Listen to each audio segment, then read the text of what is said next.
Let's go. Welcome to Last Chance Q with myself, Coach JB and Sean Salisbury. We will not talk over the amateur or under the expert. It's not only the X's and O's, but it's about the Jimmies and Joes. And it's not just quarterback. We got all the positions, teaching, coaching, laughing, and joking.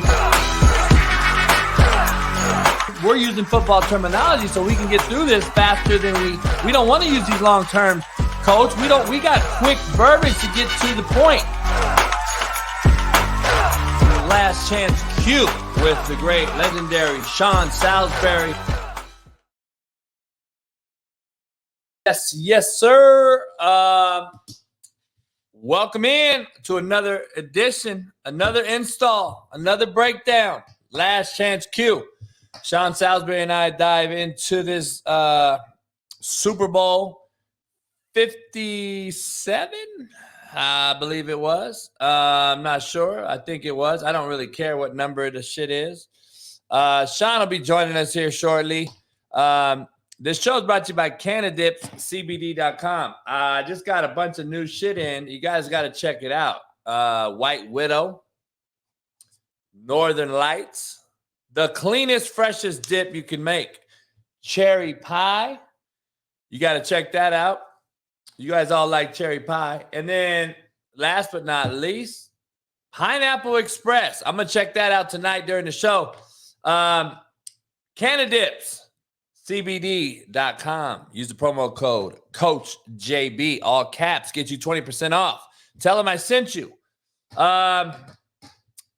This is going to be one of for the ages. We're going to break down Patrick Mahomes on offense versus that Eagle defense. The defense that couldn't muster up one pick, one turnover, couldn't muster up one sack.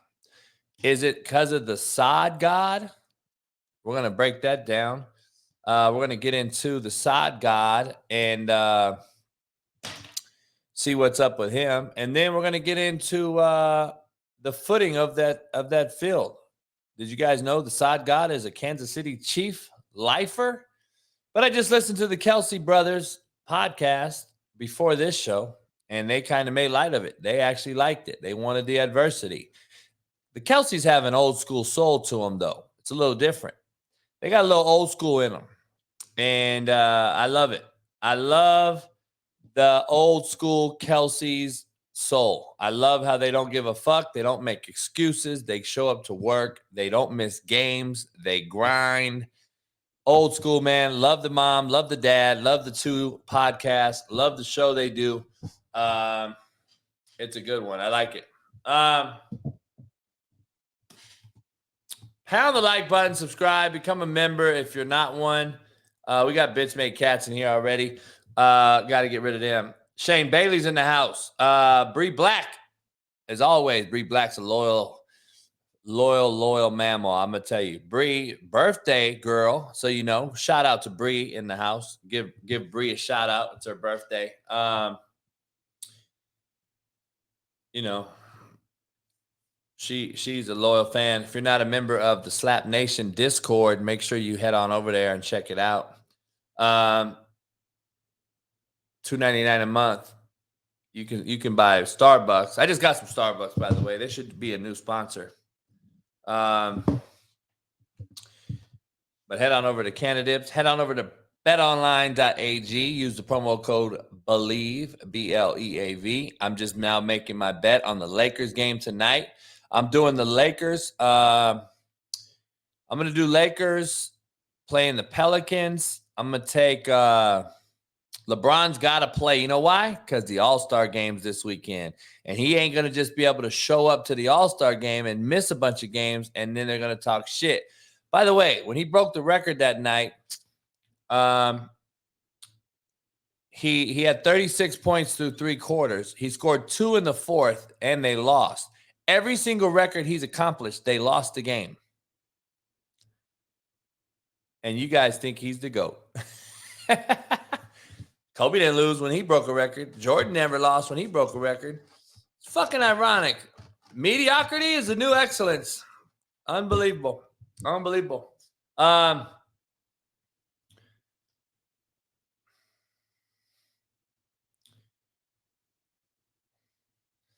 We're going to wait on Sean here in a minute. Come on in. We got this film.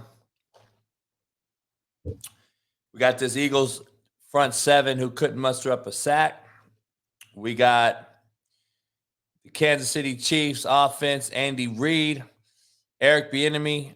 Is Eric Bieniemy, is he going to land a job? I can't wait to ask Sean that. Can't wait to ask him about what he thinks of the Kelsey brothers and them playing each other. And like I was saying, I've become very fond of the Kelsey brothers. They got an old soul, man. Here we go. Sean just came in. We're going to bring Sean in. Sean's going to join us and the makes this thing go. Sean Salisbury makes this thing go. I'm just a slapdick. Sean makes this fucking thing go, not me. How you doing, brother? What's up, man? You good? Yeah, I just had to. My internet kept. It was scrap. What is it? It was like. Hey, it wasn't clear. I had to get it fixed. So let me tell you just something. A little late getting it fixed. Today has been the worst day for running shows I've ever been a part of. Really? So you ran into it too, huh? My whole morning show was fucked. Yeah. What's crazy though, the weather's been just a little bit here, but it really didn't have anything to do with it. And all of a sudden, my phone starts. When you pull up a video, it starts scrubbing. Where it just like keeps going. Yeah. And I pulled this up and I played, and it didn't show up the way I wanted. So that's why I'm a few minutes. So sorry about that. But yeah, I think you're like kids. I think you're just late to everything. You know what I mean? No. I grew up in a family. I'm not allowed to be late, brother. My dad. All the women in the house, they love Sean Salisbury. All the women in the house, they're going crazy right now. They're saying Sean's in the house. They love some Sean Salisbury now. God damn. Well, lucky me, brother. Lucky me. No, I don't disrespect people's time, but instead of texting you saying I'm coming in, you knew I was coming in. I had to get this thing ready. So, no, dude, I haven't been doing anything other than trying to wind down from all this shit. I went to Adam Sandler's comedy show Monday night. Yeah, and for the Super Bowl Sunday, just getting back into, now we're gearing up for baseball and this postseason football and this draft. So I've just been that. Look at this soft fucking drink. Yeah, what is it, a vanilla shake?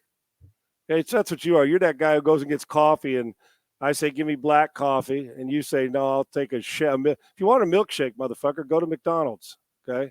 Hey, man, I don't do Starbucks very often, but when I do, this is the only time I'll drink out of a straw, by the way. Only time I fucking put my lips around a round cylindrical object, I'll tell you that. Man, you need do you need to go to your gyno appointment? What's going on, bro? No, I'm kidding. Hey, let me ask you something. What's up? So today I had a couple guest technology was fucked up. Missed on a couple guests this morning. Then my show went frozen and locked me out. There you go. Then my chair snapped on me. Well, you got a fat ass, dude. What's going on with you? I've lost 40 fucking pounds. I know you look like a male model right now. I am. They call me fucking Zoolander. Yeah, let me bite down on that inside. Let me check you out. Give me that look, man. Give me that jaw. Let me see that jawbone. There you go. Bite. There you go. That's blue steel.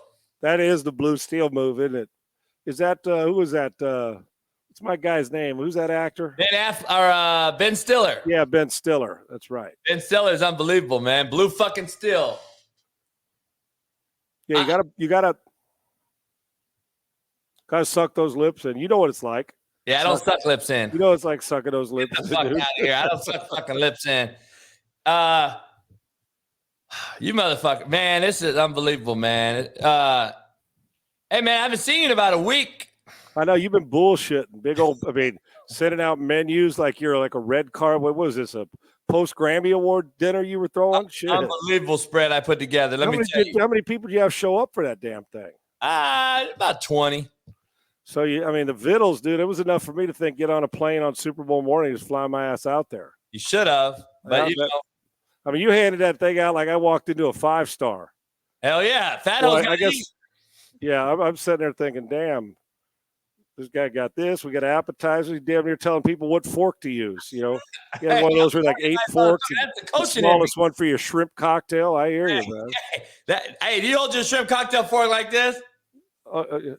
No, but you hold your martini with your pinky out. I know that. Hey. Dude, but that tri-tip had to taste good, dude. That had me. I love tri-tip. Tri-tip, dude. That fucking brisket was unbelievable too. Did you cover it in that mustard like we talked about? Oh yeah, I did the brisket. I did the tri-tip. I did some fucking links. I did a goddamn Man, I did it all. Short, fat, skinny, and tall. I had short, fat hose here. I had skinny, long hose here. I had them all here to eat. Well, they got to eat. Everybody does. Don't they? Hey, they do, man. They do. Hey, man, there's a lot going on here. I was on Unnecessary Roughness last night, Barstool with Brandon Walker. We talked some football, and his show's kind of blowing up today. There's some good dudes. I've never talked to them before. I know you do 28 shows a day. We haven't been able to talk about this thing. There's a few things I wanted to dive into before we get this film underway, because we got the Chiefs on O, we got the Eagles on D. What do you think about all the conspiracy theorists out here talking about the guy they call Sod God? Have you heard about this? Well, I know the guy who used to do all as far as the sod, the turf master was Dick. I mean, not Dick Tomey, Dick Toma, right? In his night, he retired. He's always. I mean, I've always known that guy right there. Is it Toma? Something Toma? His last name. There you go. Yeah, I've known him. Not known him. He was. Listen, when I broke into the league, he was the number one turf guy in the NFL. He still is. Odd guy. That's what I'm saying. He's been doing it forever. He's got to be 80-something, pushing. Now he does. He's got to be 90. Hey, and he's a Chief fan, 1,000%. And apparently, they did some studies on the cat, and he told Roger Goodell, I'm a Chief fan. If I got two hearts, I'm gonna go with the Chiefs and the Eagles. And Goodell was like, "Listen, you're employed by the NFL. You got to be a little more impartial than that." And it's on record. And now there's a bunch of people pissed off, not only in the betting communities, but in the game itself, because of what the fielding and what the footing was in the game. Well, here's what I don't get.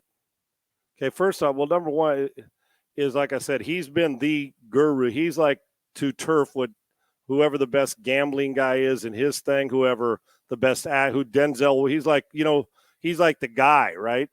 I think it is, isn't it? Dick Toma, isn't his last? What's his first name? It's something Toma. George Toma. It's George Toma, I think. I think it's George Toma, Toma.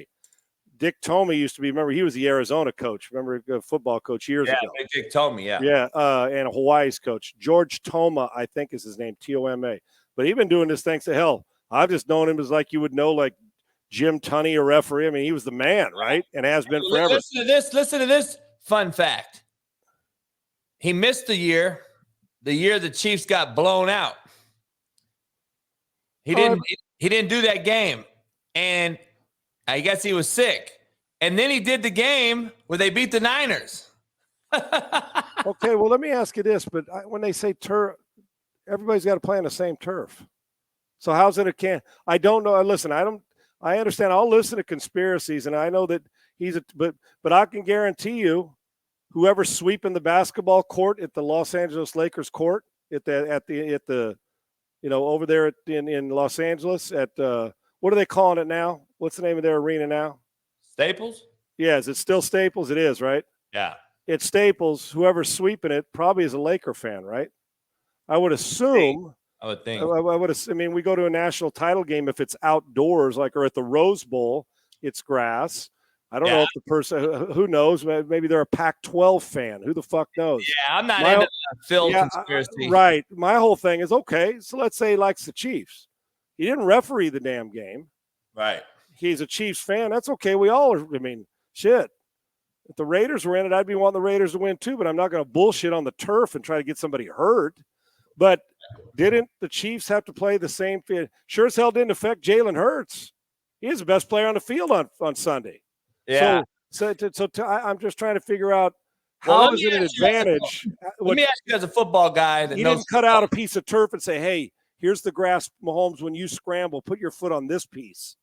I don't see how a turf guy favors one team or another if they're all out, if they're playing on grass. Well, the guy in the chat here, Just Time, said, why didn't they change their cleats? Well, if you don't know the story, they changed their cleats three times during the game. Yeah. They changed their cleats a bunch of different times. So I don't know what you thought they just fucking didn't change their fucking cleats, slapdick. They changed the cleats. Yeah, JB, I'm not saying that the turf wasn't in bad shape. I get how it slid. I think it's inexcusable at the NFL, regardless of who's a fan of who, 2 years they had this sod field and getting it ready, and it's inexcusable to have it ready and there's nobody playing on it, not to have it in perfect condition for the Super Bowl. That's the inexcusable part. Fuck the conspiracy theory. Exactly. That's inexcusable. $billion-dollar business. Yes. And athletes, and you expect the best from your players, your referees, your coaches. I can sure should expect the best when you've had. We don't get 2 years to get ready as players for this damn game. You get 2 weeks. Right. So yeah, that part's inexcusable. But this conspiracy theory, I don't know how anybody can tell me that one team has an advantage over the other since they're both playing on the same shit. All right, I got 2 things for you. And I'm not into conspiracies. I just listened to the Kelsey Brothers podcast. If you haven't listened, I love them. I love both of those cats, man. I love them both. Jason's old school. Travis is a little younger with a little more swag. He's more of the hip-hop generation. Jason's a little older, backwoods, more of a center type that you expect him to play O-line, right? I just heard them both talk. Both of them just talked and said, we didn't give a fuck about the turf and the grass. We both had to play on it.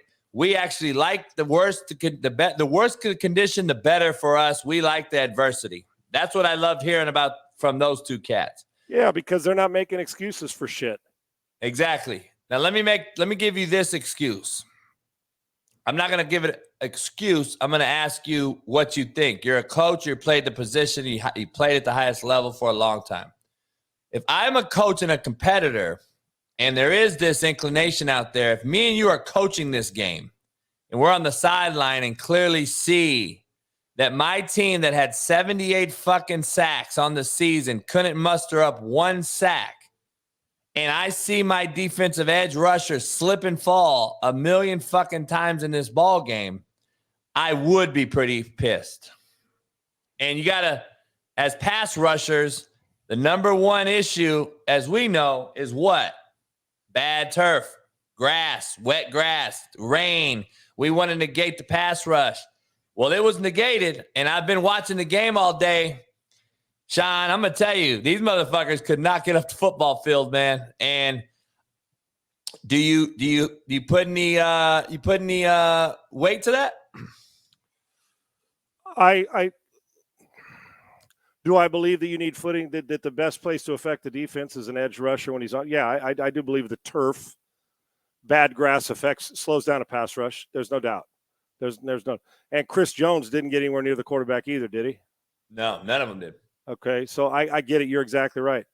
Then my counter to that is for people that want that to be the reason, because I know when you lose, everybody's looking for a reason, right? Everybody is. I'm not saying it's Philly fans or anybody, and I get it. Like I said, we shouldn't. The thing that sucks, we should never be having this conversation after the Super Bowl. There was too many good things that went on in the Super Bowl. Hey, keep talking while I show this video. Keep talking. So for me, though, there's one. Okay, slips down. Listen, there's no doubt the turf was not good. Guys slipping out. There's no doubt. This is obvious. There's no doubt. Now I can tell you this, and the one you just showed, the last pass rusher with the number 7. He cut off his wrong foot.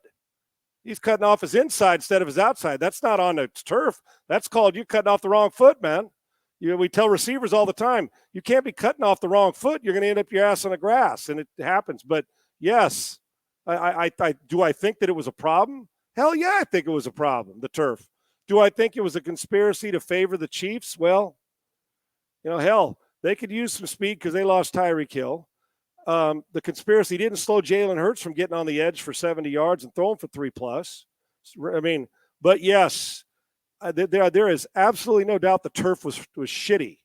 That when I say turf, I'm talking about the grass, because what people don't understand, that is an indoor-outdoor. That's a roof stadium, and they can do it. But they grow the grass outside and bring grass in. That's real grass in their stadium. So yeah, it was slippery. I didn't like that part of it. I think it affected players. I'm just trying to figure out the one thing going into a game. How do I know it's not going to poorly affect my team if I'm rooting for the team against it? I mean, are we just saying we're better on slippery grass than you? You get my point. And why would you want to do that to Mahomes? Wouldn't that be the worst thing for a guy with a bad foot, bad ankle? I mean, Sean, we've been dealing with this bullshit thoughts about conspiracies our whole life as players, right? Every time whoever loses, even if they went the other way, if the Eagles won that game, there was going to be, oh, did you see Kelsey slip down on the corner route? And did you see – it's always bullshit. You have to adjust in football games. If this game was in the rain, Sean, what the fuck's the difference?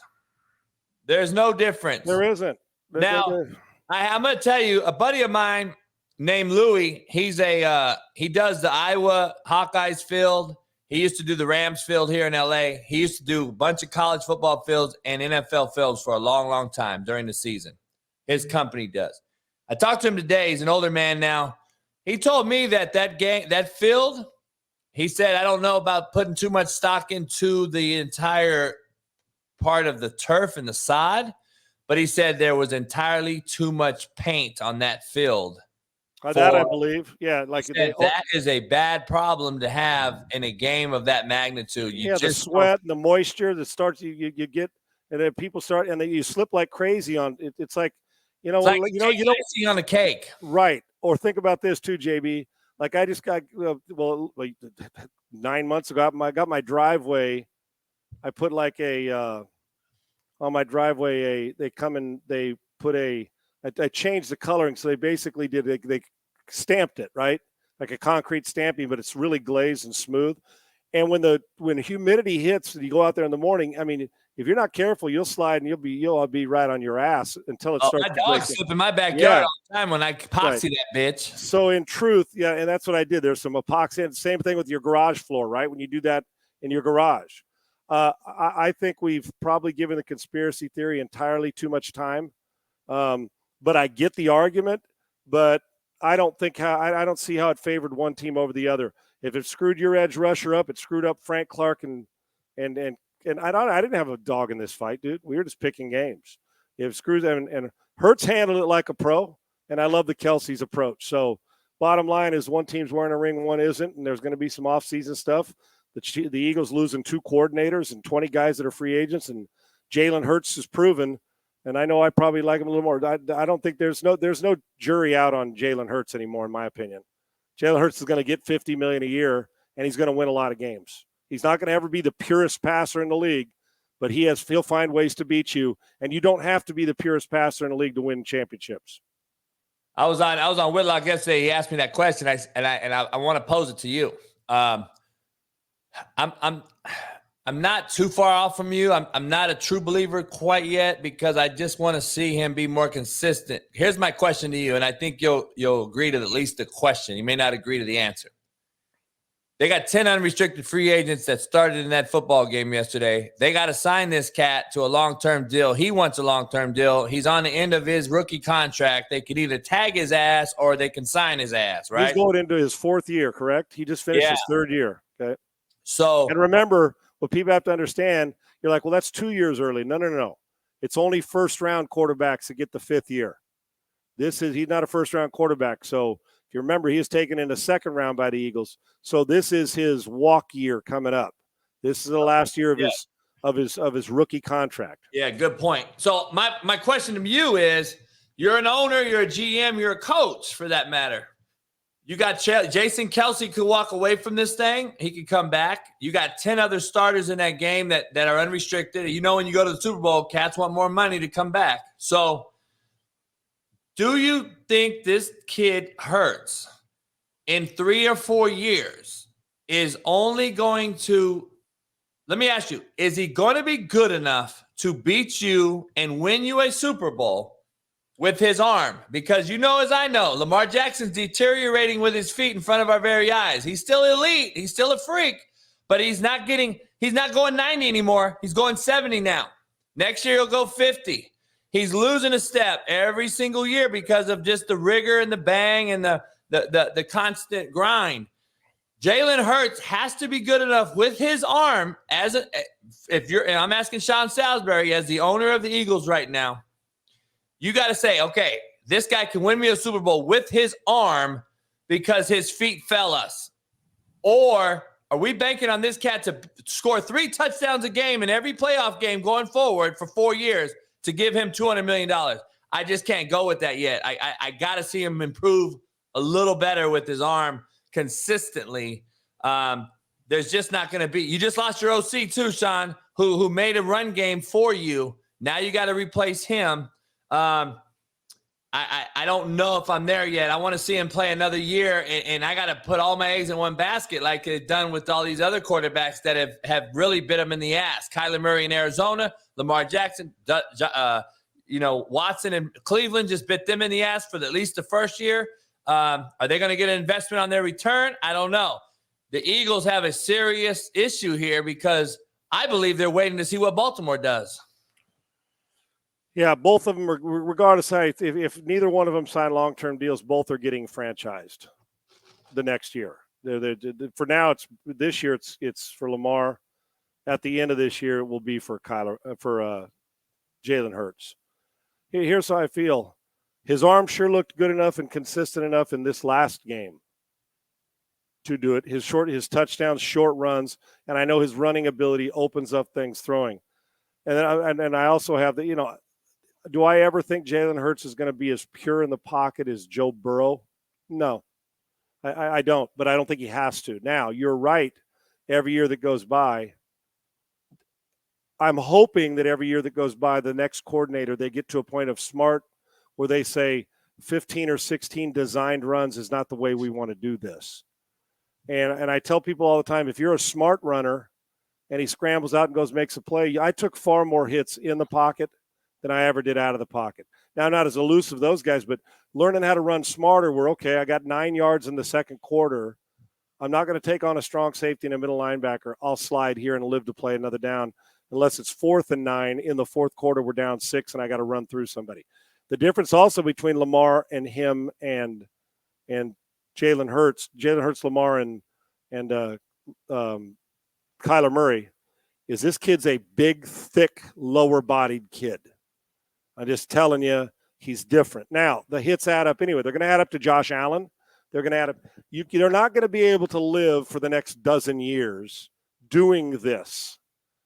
Now, you can start to wean yourself. You don't ever want to coach the running game out of him. Of course not. But they are going to have to be selective. Listen, the wear and tear running back takes after a while. It starts to wear on him, even if you're Derrick Henry. Eventually, Henry's not going to be able to tote it 40 times. They know it. Why do you think they're going to try to get a quarterback that somehow could take a little bit of that pressure off him at some point?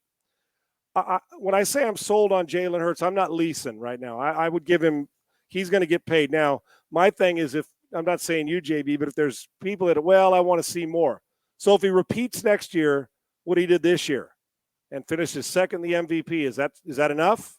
Or is it going to say, he's still – I honestly don't ever want to get to the point. Do I think Jalen Hurts could line up and play the 49ers and Jimmy Garoppolo or Brock Purdy? And if neither team was running the ball, do I think he could make throw for throw with Garoppolo or Carr if Carr's in Tampa, 1-for-1 the entire game and beat them if both run games were shut down? His feet and the Tampa Bay Buccaneers run game or the Saints? I do. Do I think he could consistently do it 9 times out of 10 against the Burrow or Mahomes? No. But if Philadelphia played Kansas City 10 times, I believe Kansas City is going to lose half of those as well. And a lot of it will be due to Jalen Hurts. I saw him say what we want, and Mahomes is a hell of a player and had a good game. The best player on the field on Sunday was Jalen Hurts, period. And the offensive line who did a great job. Jalen Hurts was the very best football player in the Super Bowl on Sunday. Had they won the game, you're high on him. You're pretty high on him, huh? Well, I'm high on him because he wins. One thing that we got to – I'm not saying you, JB, where I get the argument is I really don't give a shit if a guy can snap back and rip. I watched Derek Carr do that for 4 years. 1,000-yard, 4,000-yard, 4,000-yard. I'll guarantee you he ain't winning a Super Bowl for me. And I'm a Raider fan, and I love him. He's not. I'd take Hurts every day and twice on Sunday to lead my team in January over him. He's poised. One other thing he ain't going to do, he's not going to leave the study part out like Kyler Murray does. I can sure as shit tell you that. So at least how the talk is about Kyler Murray and the dysfunction there. So I'm high on him because I don't believe in this age of NFL we're playing now. And you know me, dude, I'm a straight drop back, put your foot in the ground and let it rip. I don't believe we're in the age now of this league.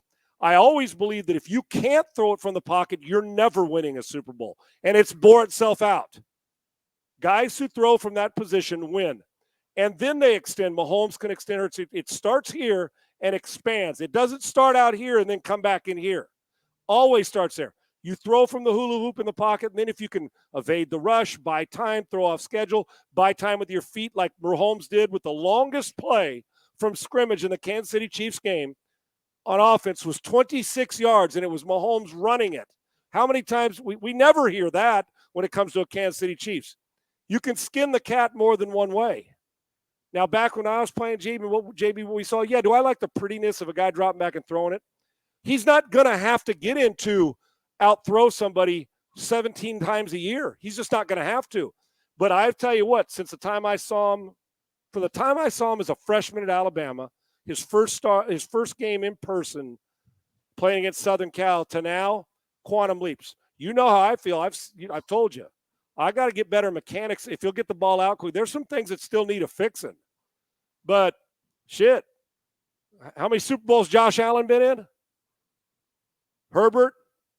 I mean, we can go down a list. This dude's been starting 2 full years, just 2. Playoffs first year, Super Bowl next. Now, I know the question is, well, what if they lose a bunch of guys? Can he carry a team for 17 weeks on his back, running and throwing? And will he wear out? Yeah, JB, 20 carries a game, 15 carries a game. He's eventually going to open himself up to more injury, and it's no good to me paying a guy $50 million to stand on the sidelines. But if I was his coordinator, I got to be more judicious with how I get him on the edge and running, but be able to keep the threat there. That's why I'd go out, and if I was them, I'd draft Bijan Robinson with the 10th pick of this fucking draft. I'm letting the running back there now. He's a free agent. He can go. Miles Sanders. I'm going to let him go. Good player, Pro Bowler. The kid at Texas, and I usually don't subscribe to top 10 running backs. They got a luxury this year. You add him and you keep the nucleus of your offense, they're the best team in the NFC still. Why? Because they got the quarterback, and we don't know who San Francisco is going to play. I'll tell you right now, you trust Trey Lance or Jalen Hurts more? You know that answer, right? So as we go around the league, so I'm not sold on him as much as I am Mahomes or Burrow throwing it. I can tell you this, though, if you don't have him in your top 6 or 7 quarterbacks in the league, they're not watching the same game I'm watching. I didn't say 6 or 7 throwers. Right. But yes, sustaining. But JB, we've changed so much. I don't know how with this brand of football, the way we play it now of being a dual threat. So when you start inside, he's throwing better from the pocket and he escapes. Like I said, we're not going to have guys that just run for a living. That's what they do. They're not going to win a Super Bowl. We haven't seen it. Even Russ Wilson, when he won his Super Bowl, made some plays off play action from pocket and bootlegs. I'm talking about the guy who just runs, and once in a while throws. Steve Young was one of the great pocket passers we've ever had. Elway, all those guys. They threw there first and ran second. As long as Jalen can do that and you can limit it, he can win. Now, is there going to be a game they're down 30 and you got to drop back and throw it 40 times? Maybe.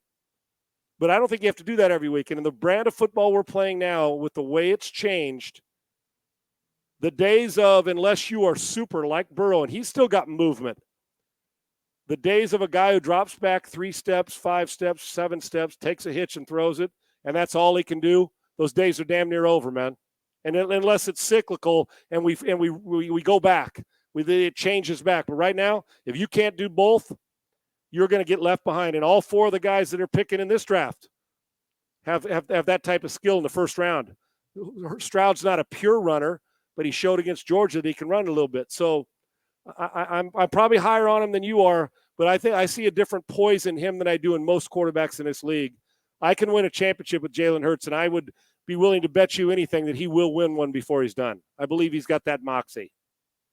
We'll see. I mean, I just weigh it out when we're grading QBs. I'm weighing out all the things, and I don't want to be too nitpicky on this deal, but if we're going to really give them all the flowers, and we're going to give these guys like Mahomes calling him the GOAT and all these people already anointing him the GOAT and all this, and I'm like, let's pump our brakes here a little bit now. He played against an all-rookie secondary, and I'm looking at balls that he threw, which we're going to watch tonight. He threw 2 pick sixes that Goddard snatched away from defenders. And that game's different also. So I just want to make sure. He also threw a deep over route that should have been caught when they left their feet down at the 5. He also threw his best football. He also threw his best football I've ever seen on the deep out corner route that was over the outside backer's tip, on the sideline that was caught. That ball was actually caught. That was his best ball that I've ever seen him make. So can he make that throw consistently? And I'm all in on the guy. I mean, he's changed his platform. He's changed his mechanics. He's a winner, like you say. He seems very coachable. He seems like he's a hard worker. He seems like he wants to be there. I mean, this is all the shit you want from your guy. So I'm with you. I'm all in. If I can see that guy make that throw all the time, then yeah, we're talking a top 5 guy. I just want to see him. I want to see him a little bit more without the QB run game and make throws on time, because he does have he has 2 elite wideouts, Sean. You're damn right he does. But isn't that the goal?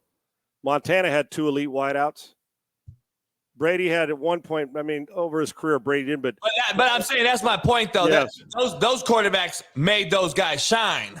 I want to see these 2 guys do what Chase and Higgins is getting stat-wise. And I want to see him. I want to see these big-time, what Jefferson and what's his name does up in Minnesota. I want to see these guys get these big numbers, like Devontae in Green Bay and these type of guys. I want to see those big numbers, because you know as I know, those guys don't get big numbers unless that Q is a real deal. Right, and then the opposite of that is true. We named Carr, Cousins. We talking Minnesota, the Raiders with Devontae. We talked about a bunch of teams, and all of them were watching this dude play football last Sunday night. Yep. So I'm with you. I can tell you what, I saw a couple of those that tell me he's got the throw you're begging for on a regular basis in him. Can you make him on a regular basis? Right. So, and he was the best football player on the field on Sunday. So whether it's considered that, and we can sit here and speculate all we want. We're going to find out. Yeah, I would pay him. I would pay him. That was the question. So you say will pay him. I would pay him. I'd pay him more than Kyler Murray in 2 seconds flat. Oh, me too. He's at it. I'd pay him more than Deshaun Watson. Me too. I'd pay him more than Murray.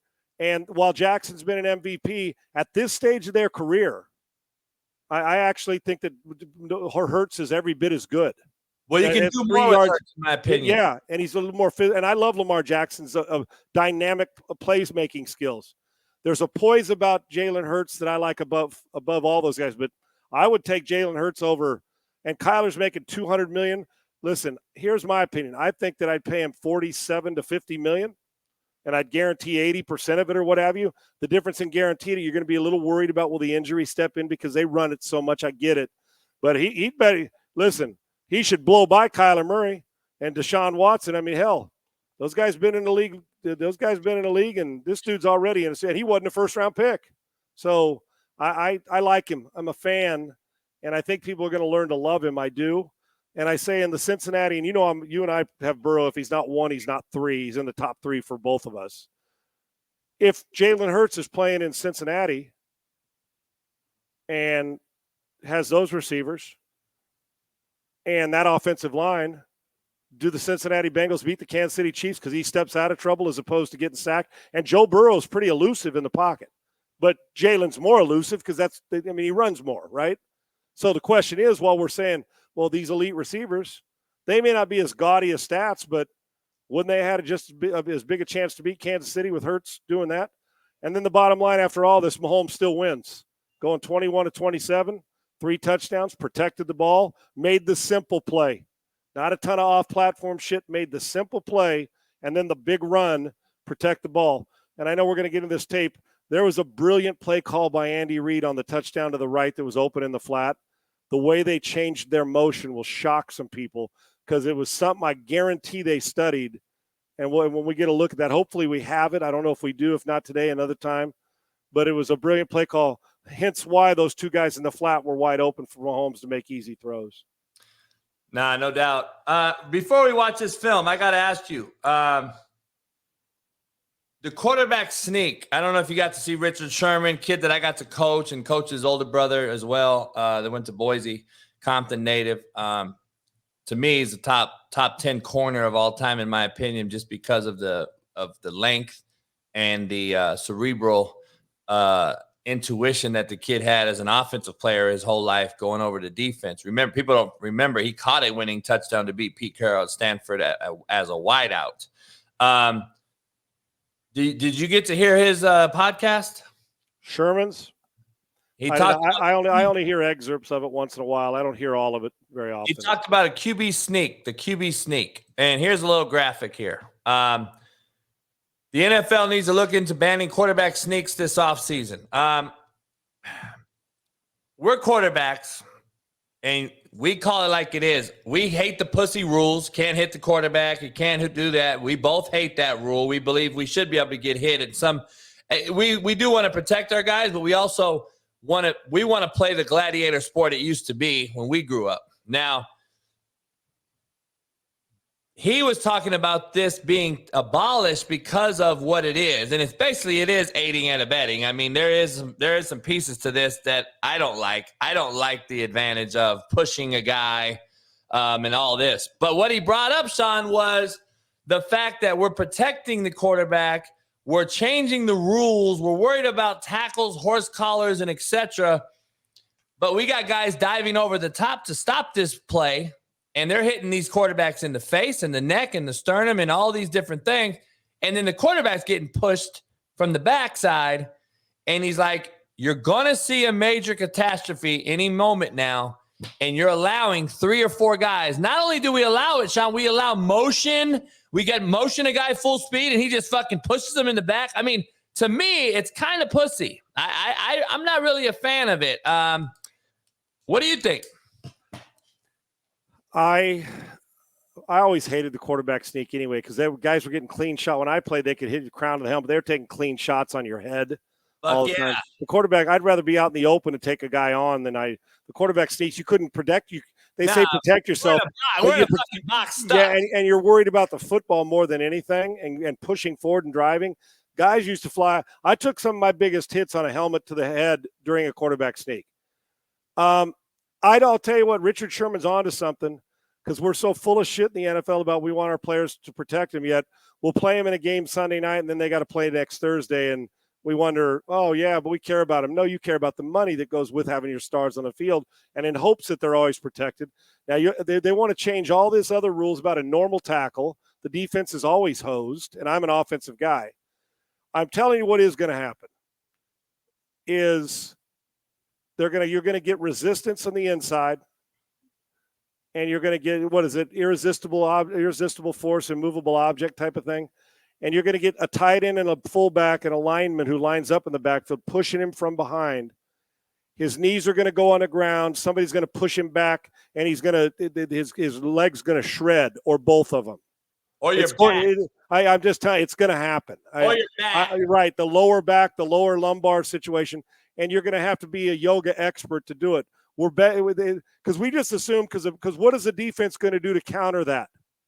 They're going to start putting jumbo personnel in on defense on shit like this.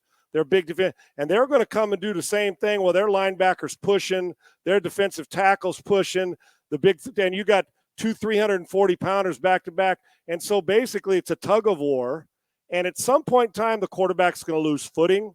The guy blocking for him is going to lose his footing. Fall down, he's going to fall back. His back's going to get bent backwards. An ankle's going to get underneath there. Basically, you're saying, dude, you're getting pushed on both sides, pulled and pushed. You're going to, at some point, you're going to suffocate your ass, and I don't mean literally. And something's going to, Richard Sherman's right. I don't know why we decided to do this. Now, listen, it works, and there's nobody better at it than the Philadelphia Eagles, as we witnessed. They're good at it, and they got a big, strong quarterback. But that's why the hypocrisy is classic. When did it become legal, though? Because back in our day, you couldn't push the QB. No, dude. Now, I may be missing it. It feels like it's the last 5 or so years to me. And we stopped guys from jumping over PAT, right. PAT and PAT block. You can't jump on the fucking over the center. Right. No, you can't. That's what's weird about it. The own guy's pushing. It's a bad combo of somebody trying to hit you as hard as they can, and you got big fellas pushing you from behind. Regardless of how big a quarterback you are. Hell, we can't even line up over the long snapper when we're kicking field goals anymore. That's what I'm saying. And we want it. So Richard Sherman's onto something, whether they outlaw it or not, but please spare me not you, but well, we care about our quarterback. Well, you don't care about that guy on a 4th and a half a yard. Now, it looks good when you're the team getting it, but at some point in time, that quarterback's coming out of there. I'm just telling you, dude. I am just telling you. Let me go further. All the guys in the crowd here ban the quarterback sneak. What the fuck? Well, it's not a quarterback sneak. That's what you don't understand. No, it's a rugby scrum is what it is. It's a fucking clear advantage on one side or the other that is going to end up fucking somebody over. And I'm just telling you right now, this is not a quarterback sneak anymore. This is a complete, by rule and definition, Sean, NFL rule book and definition. What is a penalty or a flag? It is a distinct advantage over another player, causing them harm, or an distinct advantage over a player to either impede a catch, a tackle, or a score. So this is, to me, a clear advantage over a defender, is it not? Yeah, and you know what else comes into play? We're saying we don't want anybody that's exposed, meaning, can't protect themselves, and or an unprotected receiver to take a hit, right? But in truth, while you think you're protecting the quarterback by pushing him from behind, and trust me, I've been in the quarterback sneak situation, you're not protecting him by pushing behind. You're working to get a first down. There ain't anybody going to sprint behind the offensive line and come back and hit him from behind as a defender because you're late to the party. But imagine, listen, all you got to do is if we were all together and we had an in-studio audience, I'd say, okay, let's pop over here to the water cooler. I don't need all 22. Just give me 8 on each side, 16 cats. And here's what we're going to do. And at the snap of the ball, and I'm the biggest guy in a room and somebody else, and we're going to push the quarterback from behind while we got an irresistible force, and we're the immovable object. And all of a sudden I slip and go down, and I hit him in his lower back, and it knocks his knees out from under him, and he falls back. And I know people are going to say, well, Sean, how often does that happen? I can just tell you, quarterback sneaks suck for the quarterback. They always have. And it only takes one to lose on those quarterbacks, and we're doing it a lot. So your Trojans beat Notre Dame already. I was at the game. I was in person at the game on the Bush Push. I was there. And that kind of got the conversation. That was still illegal at that time. And yes. They didn't call it. Right. So I don't know, JB, I may be late. Maybe it's 15 years. I don't know how long.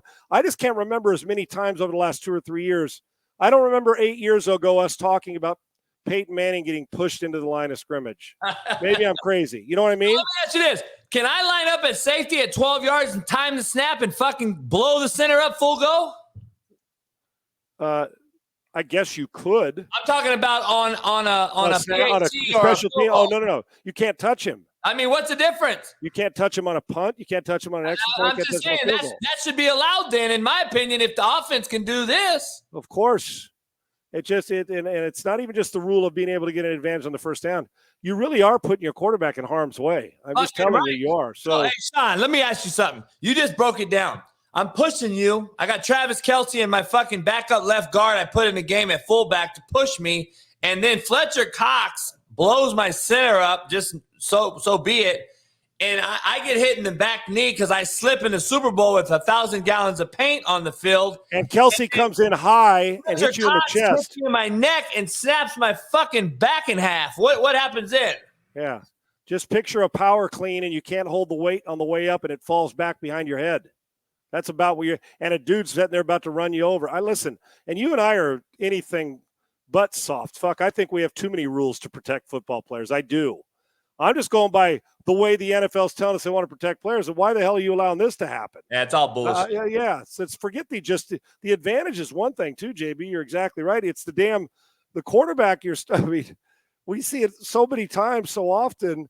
And like I said, I think we got too many rules to protect players. It's a physical game. Shit happens. I don't want anybody to get hurt. But unfortunately, when you play tackle football in the park with your buddies or in pro football, guys get hurt. This, to me, promotes an injury. We're just fortunate it hasn't been hurt that way yet. I'll guarantee you, how some quarterbacks come off the field wincing, but we don't, they get that little wince. I can guarantee you, everybody thinks, oh, it's clean, it's easy, no problem for the quarterback.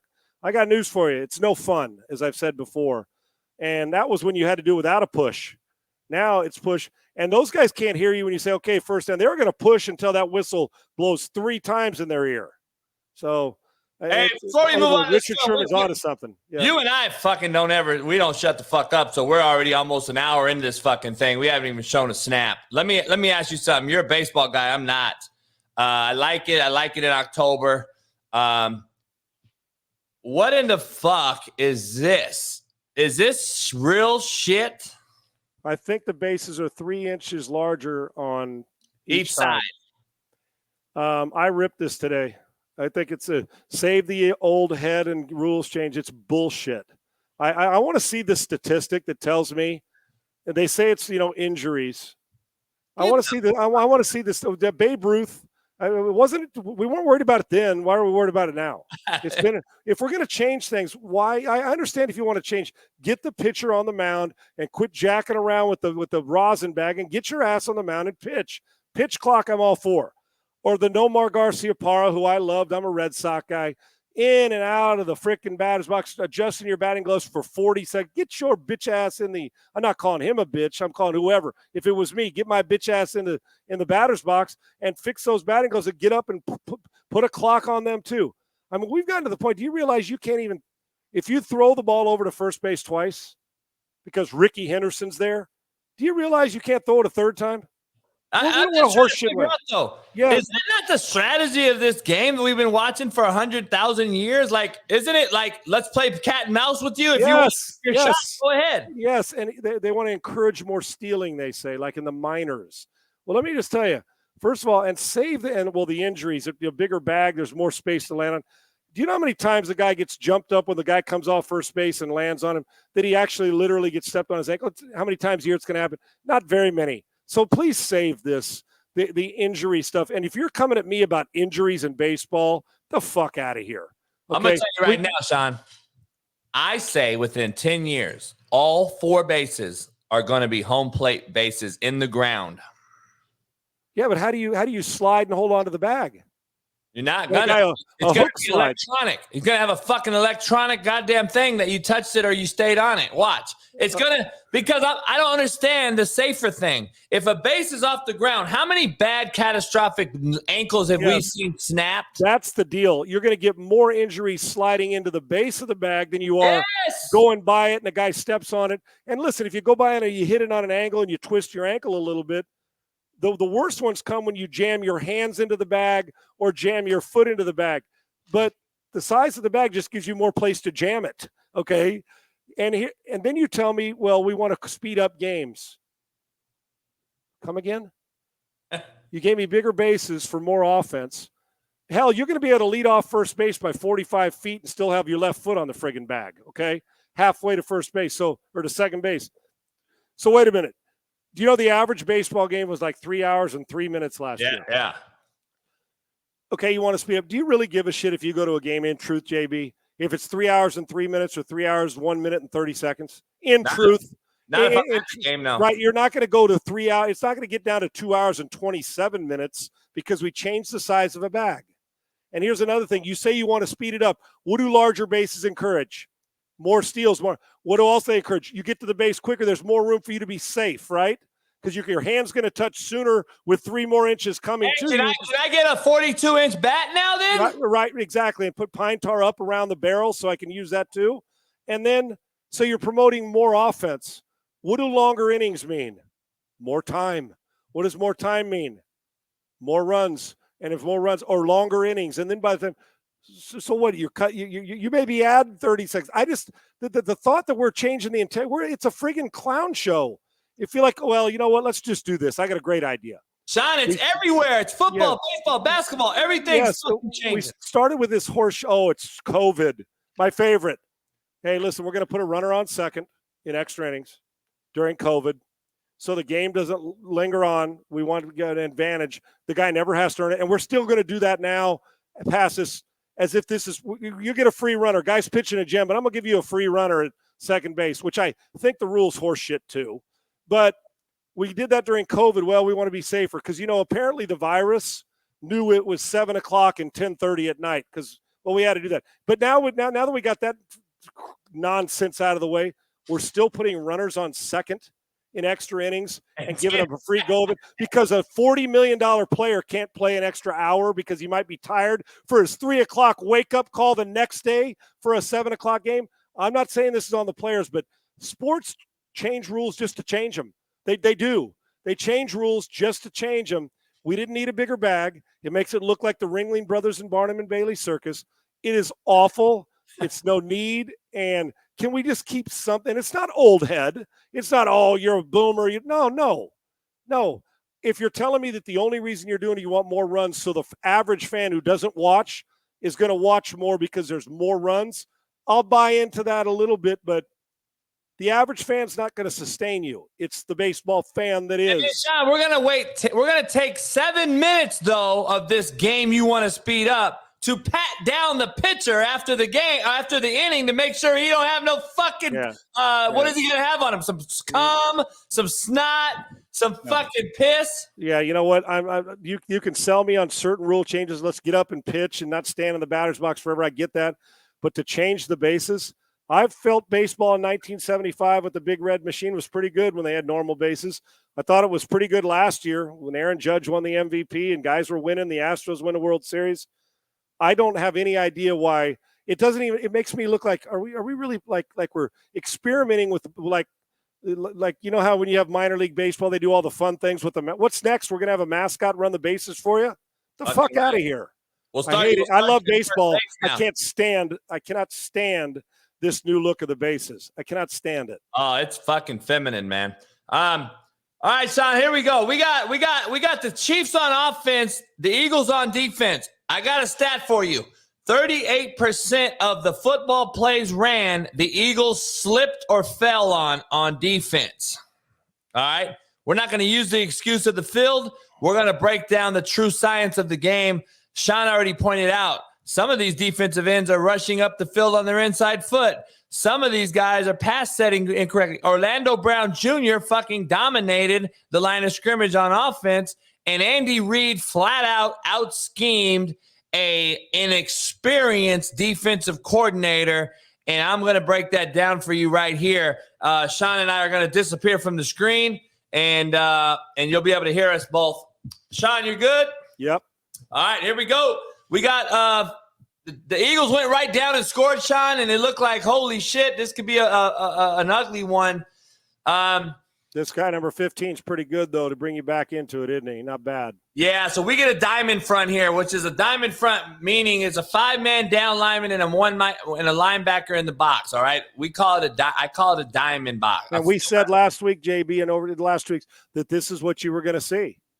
And that's what we said. This. Yeah, you said 5. We're going to get this and a wide 9 at the top and get after the quarterback. See if you can get a little pressure on him. And Sean, I want to break this down because I got to show a little bit of this on my show this morning before my shit froze up. I want to break this down real quick. So I want you to understand this as a coach, and I want you to understand as an offensive coach like myself. I want to let this be known out here.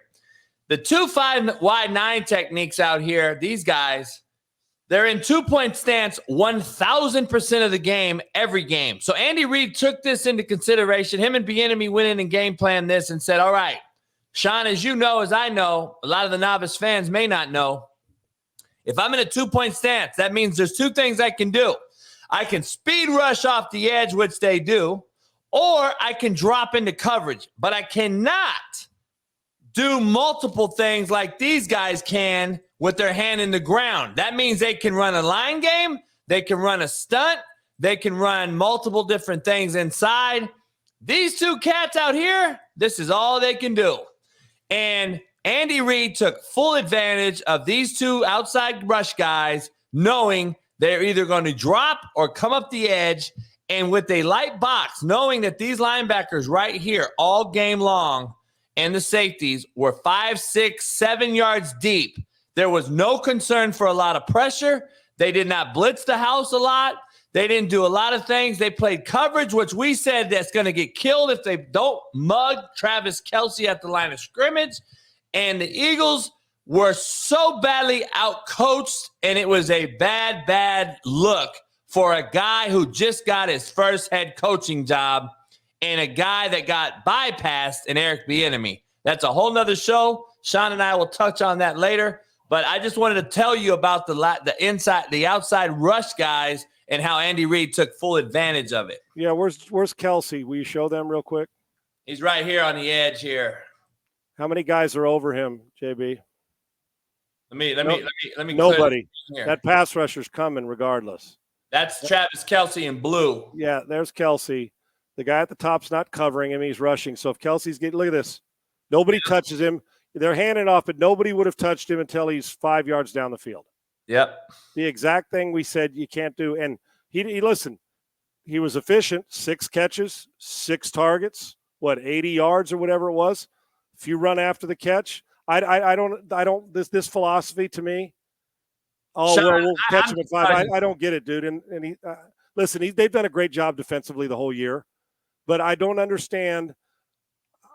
To me, it's elementary school rule that 87 getting a free run. It's almost like you're just giving him a hall pass because, well, he's Travis Kelce. We got to. I don't get it. John, I got to be honest here. I know defense very, very well, and I know it because I'm an offensive guy. And if you don't understand defense, then you're not a very good offensive coach. So I think I'm a pretty good offensive coach, and therefore I understand defense a little better than the average Joe. I'm going to be honest here. You got Schuster Smith on the right side, who I've coached his entire life, and I grew up with his old man. Smith-Schuster, yep. Smith-Schuster here on the blue. You got a guy here on the edge who's really a pass rusher. He's not really a linebacker or cover guy. He's more of an edge rusher guy. So where is the backer or the safety or the corner on Schuster Smith, an eligible real receiver? Number one flaw that I see in the Eagles defense. Number two, Sean, we just don't leave fucking 2 gaps open like this on a double tight end set. It's just the most unsound shit that I can see. And you and I have watched multiple NFL DCs, especially Tampa Bay. We've watched Kansas City on defense line up wrong with Spagnuolo. We've seen the Eagles now look like horrible misalignment. And I just don't understand how, number one, you don't have this fucking safety walk down and sit here right here and nub this guy. I don't know how you don't have hands on Kelce from the line of scrimmage and you put this guy over Kelce and have a corner sitting here. I am very, very dumbfounded. And if I'm Andy Reid, I'm running the football to the bubble all fucking day long. Yes, and you can have, as a defense, by doing what you just said, which I begged for 2 weeks on this tape that we've talked about. You can still keep the integrity of what you're trying to do, getting after their defense. But in the process of it, you don't give the best tight end in the planet and who is your go-to guy free run. I saw Leslie Frazier do it with Buffalo last year in the playoffs against Kelce. I honestly, listen, maybe this is the way some of these new school cats are calling defense. Spagnuolo's not new school. No. When I say new school, he's been around the league a long time. Well, they got Super Bowl rings. I get it. I get it. And Eli Manning does too for making great throws, and Mahomes does too for making great throws. I just don't get. I wish, as a non-amateur about when it comes to football, who knows defenses as well too. If I was a quarterback, I would never come into a game like this knowing who that guy is and expecting you to give me free reign on 87. Sean, I would never expect it. I gotta coach this up, man. I'm really flabbergasted, man. I don't even know what other word to use. First of all, we are so fucking misaligned. I don't give a fuck what front you call this. You can call it a bear. You can call it a diamond. I call it a diamond. If it was a bear, it would be a second linebacker in the box, in the hole. I'm calling it a diamond. But I want to point something out to the novice fan that probably don't understand this. I'm going to use a blue line. Number one, this guy is Fletcher Cox, I believe, right here. He is misaligned. If we're going to be gap sound, this makes no sense for Fletcher Cox to be in a 4-eye on this tackle. He should be in a fucking 3 technique at minimum, and number 7 should be down here tighter to the tackle. So we have another gap exposed now by this. The reason I don't want him in a 4-eye, which is this technique right here, is because now I have a nose guard whose arm's width from this motherfucker. It makes zero sense. And look how tight I have a 3 technique, Sean, or a 4 technique right next to the nose guard. Like, what are we doing? This 4 technique should be right here now as a rush guy, and we should bounce this entire front over. So now I can adjust this accordingly on this side. Why are we fucking 3 gaps short over here on the nub? There is a double tight end set, Sean. This is declared strength. I'm lost. You will not see the majority of coaches in the world that I know that have any clue at all. And Jonathan Gannon, he's a new head coach. He has a clue. I mean, they hired him. Play 5 yards off without putting a body over a 2 tight end set. You will not see that in this league. You won't see it in high school. I don't know. I honestly don't understand the approach. I really don't. And they don't fucking do nothing here. I mean, they're playing zone. The Chiefs' offensive line dominated them this week. They did. They're playing, but Sean, again, my points. Sound. I know what you're talking about. You're talking about the soundness of the defense, not the execution of it. And not only that, though, Andy Reid knows, Sean, by declaration with my motion of Kelsey just then. Let me go back and explain this in depth. Kelsey motions. We declared to the defense what we're doing, and you declared to us. You just swapped. You're in man now. We know you're in man with this, or you're playing a matchup zone, which means this guy's going to travel with Kelsey, even though he's going to play zone, which is fine. I've seen that before. It's like that would be the equivalent of a box and one in basketball. Yes. So we're playing got him wherever right. But this is man coverage normally when you get the guy running with him in motion. They declared early. There's no question about it. Sean, my point is Andy Reid knows by declaration, by the safety depth here, that we're not getting any pressure. We're going to have a 4-man go every snap or maybe +1. We have 6 protecting all night long, and your linebackers are at 6-yard depth the entire game. And you can't run games from here. You can't do anything twist-wise with this fucking. Even if you blitz them, they're not going to get there in time before the ball comes out. That's what I'm saying. So I'm confused. Andy Reid knows this, and he is playing checkers while you're playing chess. And it's like, playing dude, chess while they're playing checkers. That's exactly chess right. and checkers, and I'm like, dude, what are we doing? This is unbelievable, Sean. Like, this is for a defense that has this many dudes on it. It is one of the worst coach jobs I've seen, and I love Andy Reid. You know, as well as I know, we give Andy Reid a lot of credit. But I'm gonna tell you, when you line up this fucked up and this bad, and we continue to see it week in and week out, I am totally convinced, Sean, that the NFL hires who they know, not what they know. And I know for a fact college does it. Coaching is so fucking bad right now. I'm gonna tell you. I've watched more film on the NFL where I'm like, you're shitting me that you're coaching in the NFL. Yeah, it's sometimes you say it's not sound. Now look at this again. I wish that we had the high angle. There ain't nobody there. There's nobody there to contest Kelsey. Result is free run. And now you're playing right into his hands. Oh, let me get to the next second level. Ball game over. See that window on the far hash? John, don't even reroute him. Not once. They don't even. Nobody put a hand on him. Like, what are we fucking doing? The very first hand on the best player at this position in the NFL and one of the best in NFL history, the very first time he gets touched, a hand on him, who is going to catch 120 balls, is 5, 10, 15, 20. We're 20 yards down the field minimum. And when Mahomes is throwing it from the line of scrimmage, it's 20 yards. Now, why run just a dig route? Nobody even gave him a pat on the ass to congratulate him on the catch he's about to make when he ran by them. Hey, look at this. Free run. Slip number 1. I'm going to mark it down. Slip number 1 on the logo paint. Yeah, there you go. That's right. Which too much of it. There you go. They finally got a hand on him 22.5 yards, bud. How you like them apples? That's fuck.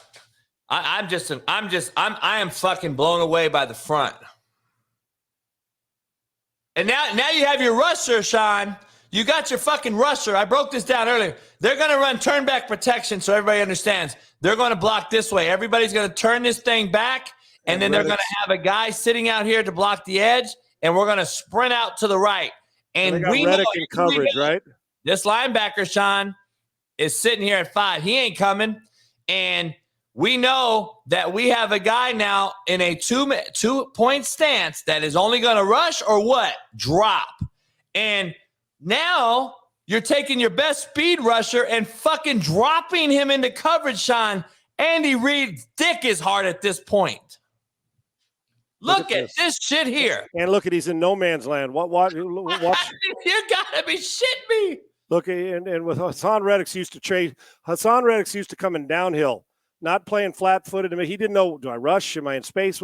And this is, you know what, even though the score was close because Jalen Hurts and their offense, this was awfully easy. Oh, look at this, Sean. I mean, Andy Reid knows how light of a box this is on sprint out protection. Sean, Andy Reid is playing games with this inexperienced DC. I'm just telling you right now. And you and I as we watch this, we know as coaches and players, like, holy fuck, Sean, he is taking full on advantage of this box right now. But there's no disruption to the edge either.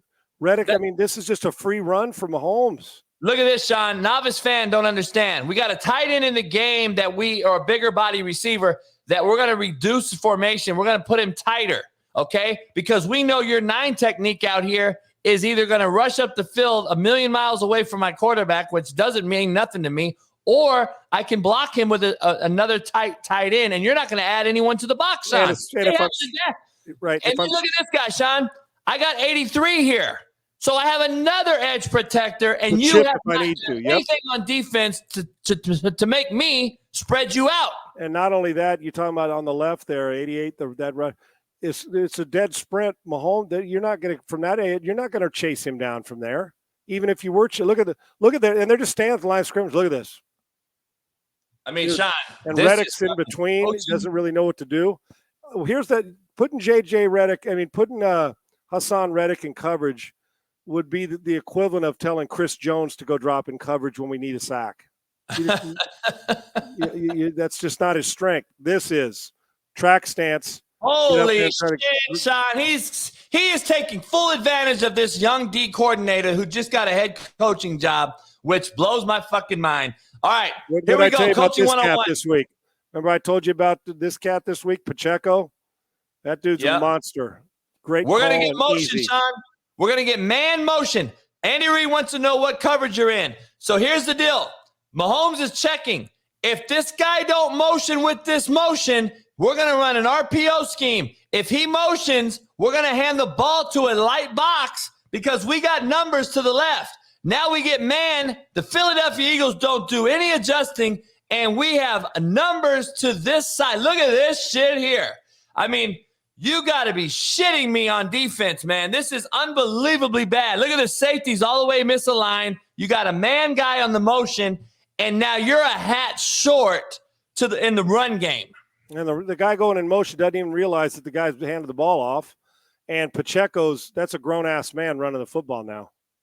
I mean, Sean, that is bad as I've seen a fucking defensive front line up in a diamond front. We're sitting here in bear, by definition, and fucking getting gashed. It shouldn't happen, Sean. Bear front should tell us we got to throw the football. Not here. And we're getting gashed on defense because they don't know how to line the fuck up. This is just flat out. And the Eagles look like they're not even interested in this game, do they? Well, defensively in these first few snaps, it looks as if – offense looked interested when they went down and scored. But watching this tape is sobering. It's sobering. Have a look at this pussy right here. Spotlight is on your fucking ass. How about this pussy right here? Look at him backpedal. Look at this pussy. He don't want no part of a fucking tackle. Holy shit. Well, that's the same he who held twice. Look at that shit right there. Yeah, Pacheco. There's a few guys in the secondary don't want any part of him.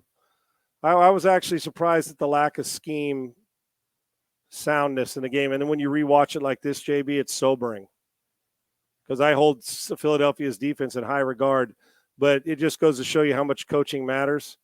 Andy's offense was far better defense, and Philadelphia's offense was better than Kansas City's defense too. It looks the same way going the other way, no doubt. Yeah, we're going to see that here in a second, but this is unbelievable. I mean, Sean, look at this. Now we're in one high man free. We're now in man free, Sean. And you know how you know when the defense don't know what the fuck they're doing? Is when this happens. We got Travis Kelce by declaration. Andy Reid puts him out here. We're going to motion him down.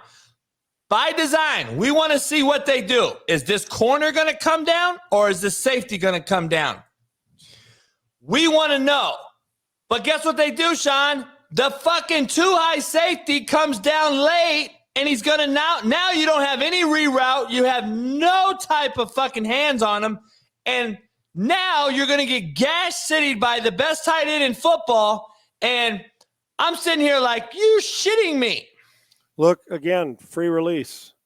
No hands on him. Look at Kelce fall and slip right there. Yeah, in the paint. Look at this, dude. All right, so free release. Man free. Look at this corner up here, Sean. Take a look at the guys getting punked. And Sean, I missed a play. I showed it on my show earlier. I want to add you back in real quick. I want to see you when I tell you this. The first play of the game, the offensive tackle for the Chiefs ripped off Fletcher Cox's helmet and fucking punked his ass. And Fletcher Cox showed up in a blouse anyway. But that play to me declared, we don't give a fuck about your 78 sacks, and we're here to fuck you up. And that set the tone of the game, in my opinion. Now that you mentioned it, before you run this tape, what was he wearing? I saw it. I'm trying to figure out. Yeah. He had the jacket clasped at the sides right over here, the sport coat or whatever you wanted to call it, clasped at the side like. It looked like fucking. And then a tube top blouse that was all gray that showed his shoulders. I was, listen, you dress how you want, but I was like, I don't even remember what Fletcher Cox said. I was so into looking at what is he doing with this outfit here? And then Juju walked in with a dress on. I don't know. But here we go. Hey, fashion. It's Fashion Week this week in New York. So there you go, bud. Yeah. I was asked. That's why you brought it up. I'm like, I forgot about that. Fletcher Cox had a different looking top on that I would normally see a guy wear with a suit. So. And look at 65. Give it to his fucking ass. 65's punching him right in his fucking face. Look at that. Bam. Yep. They didn't give a rat's ass, man. And by the way, that's a penalty, but, fuck it. Yeah. Right. Didn't call it. Clean pocket. Little drop shot for a touchdown. Too easy. Too easy. Both offenses had it too easy on the first drive. What was Fletcher Cox wearing again there? Did you see that? I was just curious about that suit. He's wearing something that Prince would have wore. But Prince, Prince he weighs 350. I mean, you gotta be shitting me, man. I'm not the fashion police or the fashion connoisseur, but I was, I didn't quite. The look was like, Sean, what did he say in the interview? Hell, I don't know. I was trying to figure out the outfit, but that's just me. I mean, I'm just shocked. I'm really shocked at this deal. They got manhandled, man. They did. The Chiefs' offensive line was the MVP of the game. No doubt. Hold on. I'm gonna switch it so we have both teams up. Let me ask one question. Do you have the play anywhere in there? You saw that motion Kelce ran when they got the second touchdown to the flat in the right flat. I don't know if it was a second or third score. Yeah, that's coming up. I could fast forward to it, and we could do 2 days of this, so we don't kill them. But I got this. We're gonna. I want to transition real quick to the Eagles on O because they go right down and score. I wanted to get to this real quick because the Eagles now on offense, very similar in the front, but as we see, the D-line is much more sound as far as how they are adjusting to the offensive tackle. You see how quick they engage with the tackles here? And you see they're striking with their hands. The Eagles' defensive edge rushers are just clearly up the field. They don't have any hands on anybody. And the Eagles didn't have a great game rushing the football. That's a hell of an opening snap. Go back to Jason Kelsey. Watch him. Watch his game. Watch this. Watch him punch with the left, throw a guy down, go get somebody else. Yeah, he's unbelievable. He's a great player. What a hell of a first snap by him. Great family. Those two guys are both great players, aren't they? They are, and I love the way they compete their ass off, dude. I think, to be honest, if you're coaching offensive line here, his right guard is uncovered in what we call covered, uncovered rules here on a zone play. Yep. His right guard's covered. So he has to go out here and block this guy. So the center is now solo on this nose guard in scheme, and he's working with the backside technique, which is this lineman right here, as we call him, a backside technique. Now our backside guard has to help out. Kelsey, I think, is pissed off that he doesn't get his hat on this side of the nose. And which is what he wants to do. He wants to get it play side. He beats him across face, and Kelsey don't like that shit. So he got him to the ground, then went and got himself got him a little more love, get a little chip in. Yeah, we want to get that hat on we want to get that hat on his upfield shoulder here.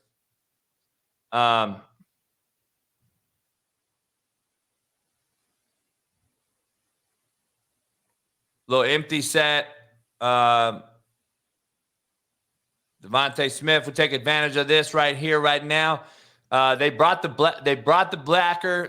backer shot, and they're trying to replace him from distance. Again, very unsound. If we're talking just coaching one-on-one, this guy is not going to cover Devontae Smith on a fucking hitch from the backside hash. And I like the progression. I like how Jalen Hurts recognizes it. Yeah, and watch him ball placement. Go back, folks. Oh, well, you get the end zone shot. Go ahead. Yeah, we'll see. He'll away from the backer, right? Yeah, watch it. Yes, you got the backer running towards him to throw the ball sooner, though, Sean. Oh, of course. Quicker decision, there's no doubt. That's the thing we've talked about improvement earlier. See, he doesn't need that extra hitch. He doesn't. I'm talking about the quarterback doesn't need the extra hitch. He could have gone 1, 2, 3 out. 1, 2, 3 out. But see the backside linebacker running, but where he throws this ball makes up for the fact that it's a little late. He throws it away from the most dangerous defender. Outside shoulder, which is telling Devontae Smith, turn away from the inside because trouble's coming. And the backer, who's that? Gay coming from the backside right there, 50? Is that him? Yeah. I believe so. Watch this now. Watch it. He could have got it out a little quicker. I want to point out the difference in the Eagles' defensive line and the Chiefs' defensive line, how much more sound they are. We're in three-point stance on the edge. We can run a line game now if we wanted. We can run a game. We can do three things here. I can make him go B. I can go A. I can take the backer and bring him. We can do different things with a sound defense. If you watch the Eagles' D-line, these guys are in two-point stances, jet stances, and they're only upfield rushers. Andy Reid clearly knew that and took advantage. The Eagles now have to understand, okay, there's other things that the Chiefs can do when we have multiple stances. So it's just a difference in philosophy, and Andy Reid clearly took advantage of a young DC. Boy, did he ever. Did he ever. Back to it. Nice now we're back to 10 personnel. Goddard's in the slot, and crossing route. Another accurate throw. I know folks at home say, what's the big deal about this? I'll tell you what the big deal is. He gets him on the run. I want to see Jalen. He's in Houston, Sean. You got to go grab this guy. You got to go get a hold of Jalen Hurts. We got to fix his delivery a little bit, his fucking arm, and quicken it up a little. And then we got to get rid of his about how we talked about how he pushes that ball back where he should just go up and out. That it's a little more. And I want to hit him right now. I want him to stop. I want him to be done with this drop already. Right. Put your foot in the ground. And he's never settling in. And I get it. That ball is actually behind him, even though it's in front of the defender. But that is due to his drifting. And we want him to be the greatest guy we can possibly have. That's why we're seeking everything. A firm lower base to do it. and we've broke him down before. The release with his upper body, there's an extra movement, and he doesn't need too long. Watch, the ball goes way back. There you go. You don't need that. He needs to go up and out. It's a little bit of a Ferris wheel look, but that's weight room, Sean. Yes, fucking weight room. And this is why I tell people, this guy right here better get in his fucking weight room.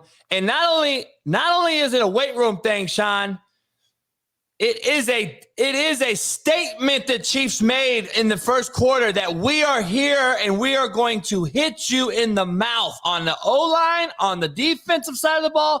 The Chiefs are making statement after statement, and the Eagles didn't respond. God, what a thump this was. And they had a 10-point lead at halftime too, did the Eagles. But if Jalen Hurts ever speeds that up a little bit and gets more mechanically sound, imagine how good he can be, as he's doing great things already. You're 100% correct. The Chiefs smacked him in the mouth, Sean, and now we're seeing it. You ain't lying. That ball right there is out of bounds. But that's basically probably all he had. That was probably later in the progression. He don't like it. I also think didn't it feel like, well, he had no shot because A.J. Brown pinned him to the sideline. He had no shit. He didn't give him any room to fade him away. Yeah, and I don't know where the safety was.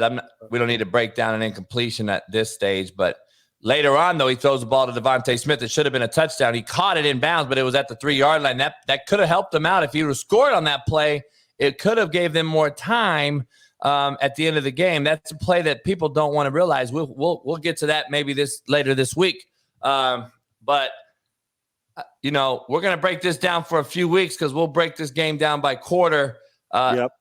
Maybe later this week we'll break another quarter down for you, and then next week we'll do it too. But yeah, this is what he does. I'll get out of bounds. There you go. Don't take that unnecessary hit. Smart football. Yeah, and I know the Chiefs are ready to go. They're wanting to smack this cat because they're putting people's dick in the dirt here early. They probably got tired of hearing about how good Philadelphia's defense is and wanted to make a statement themselves, right? Exactly right. I don't mind it, Coach. I don't mind this ball. This is an odd coverage. This is a quarter drop zone look where that is a hard coverage to decipher as a quarterback. We got a one high look here, Sean. So if I'm seeing one high like this, I'm thinking this is a man look.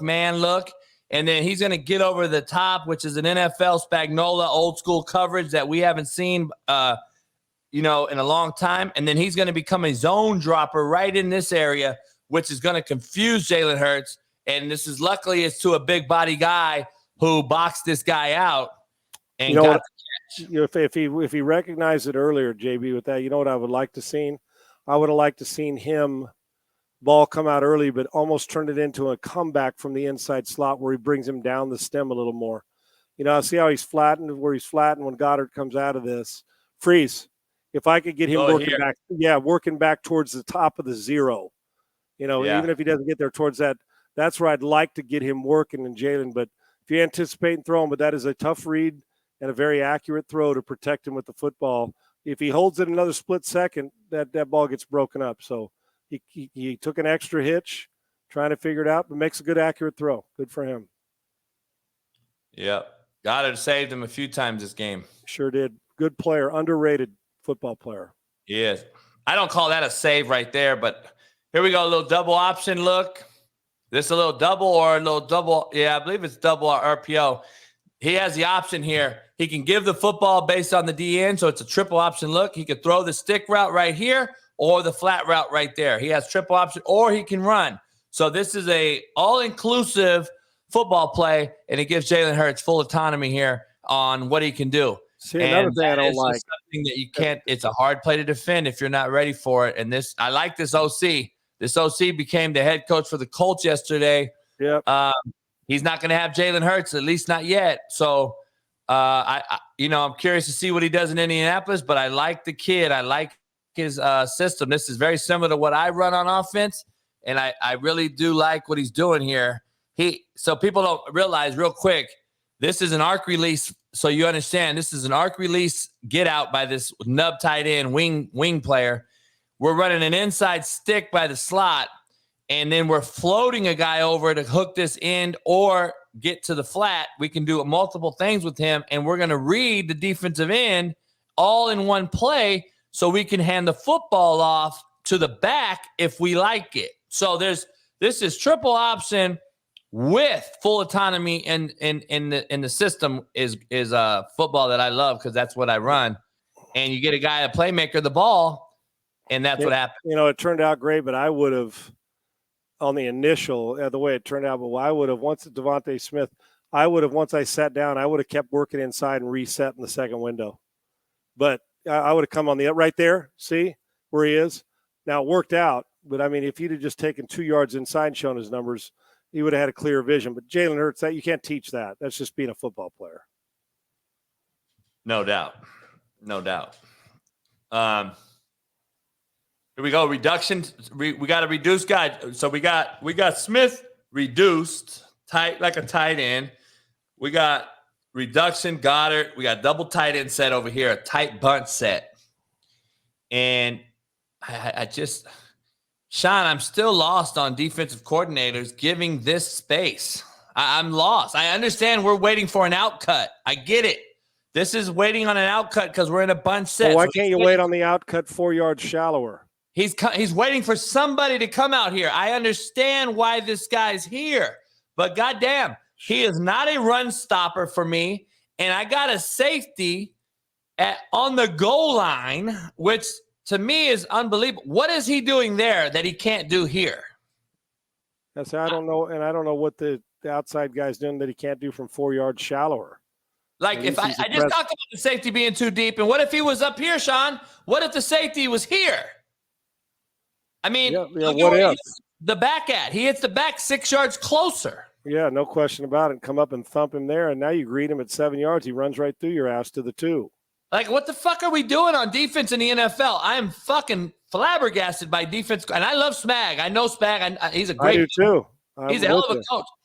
I mean, are you telling me that these players are defiant and telling you, fuck you, I'm going to line up where I want? I don't believe that's the case. I can't imagine you could do that every single snap and keep your job. Right? So I'm confused here. Why are we so fucking badly unsound? And look at the payback you get for it. 7, 8 yards. And those are precious hard yards inside the 10. They should be a lot tougher, though. There should be a lot tougher yards to get than get me 8 yards on an inside handoff. I can tell you that. And he's going to – that's a good play. And the best way to beat inside handoff is penetration. Early, create a new line of scrimmage, unblocked, finally made a play. That's bad. Mm-hmm. See, that's when I would read that motherfucker right there, Sean. And pull it. Yep. Yeah, and that's why I want Jalen Hurts to carry his fakes out so these guys don't know if he's keeping it or giving it. Right. It's little things, dude. Little things. We'll finish this up, Sean. We're an hour and a half in already because we fucking talk all the time. Yeah, but we had a lot of good stuff to cover at the top, though, dude. Hell yeah. Important. Look at that. Gainwell. Yep. There you go. That was their first drive. And as you saw, Kansas City answered quite nicely. Thank you. Did he score, though? Oh, no. Then they went quarterback sneak. My bad. He got down there. They remarked. Let's break this play down, Sean. Let's talk about it why we talked about it again. This is the deal now. You got two guys aiding and abetting this fucker. Look at this. This is take a knee formation. This is victory formation, Sean. Now, watch what we're talking about. The only reason we're saying it, and I think is what Richard Sherman's trying to point out. Go back to the beginning of that. Watch now. Yeah, watch and freeze it if you can. Freeze it when he first takes his first hit. Upper body. Watch right 32. And they're going to stand him up. Now, all of a sudden, if you go low and push and fall down at the back of his knees and bend him back over. This hat right here, this guy's hat pushes his neck back.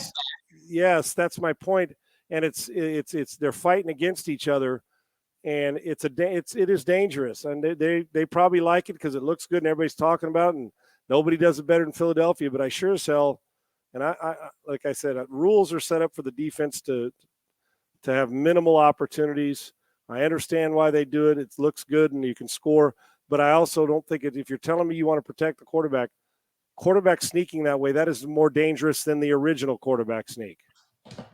Nah, I agree. Let me remove this. Good stuff, man. Yeah, we got to break down. We'll break down quarter by quarter this week and next, and get through this game we'll get through this game for everybody so we can really see this, because these two quarterbacks we both feel are going to be around for a while in this league. And before we start breaking down some college football film in the spring, to get ready for the NFL draft in April, we're going to go through some college guys and get through some guys getting drafted. And we're going to give you that coverage as well, so you can start to see what we think about the college guys in the draft this year. C.J. Stroud, Bryce Young, Will Levis. We're going to break these guys down in totality so you guys can really see what you're going to get in your home fan base. If you're a homer or if you're a fan of whatever team you think's drafting these guys. Sean, let me break down something real quick. The Colts, it looks like are going to make a trade with number 1 Bears. And are they going to take C.J. Stroud? Are they going to take Bryce Young? Jim Irsay was on film yesterday saying, I sure like the Alabama kid. Are they going to make a trade and go for a Bryce Young, C.J. Stroud quarterback? And from what I understand, they still owe Matt Ryan some money. Yeah, listen, if they trade up, if they don't take CJ, if they don't take Bryce Young, the Texans are going to take him, in my opinion. The Texans are taking a quarterback at 2. Okay, I don't think there's in my mind, there's no doubt about it. Now, the question is, because, they've been operating not talking much about it. Jim Irsay talked about it and made it painfully clear, unless he was trying to throw the okey doke and smoke screen it to get the Texans to try and trade with the Bears. And so they were sitting in a position. I don't know who Irsay likes. He made it sound like Bryce Young. I think Bryce Young's one hell of a football player.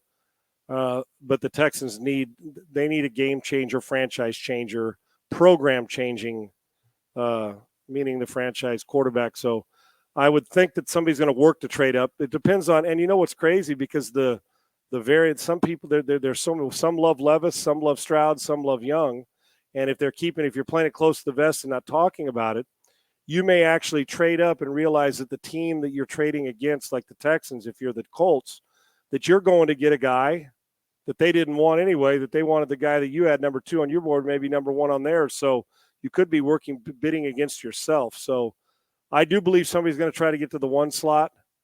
And if it is the Colts and they like Bryce Young, then the question is for the Texans, is Stroud or Levis, in your mind, worthy of being the number 2 guy, or do you go to a Will Anderson or Jalen Carter? I do know this.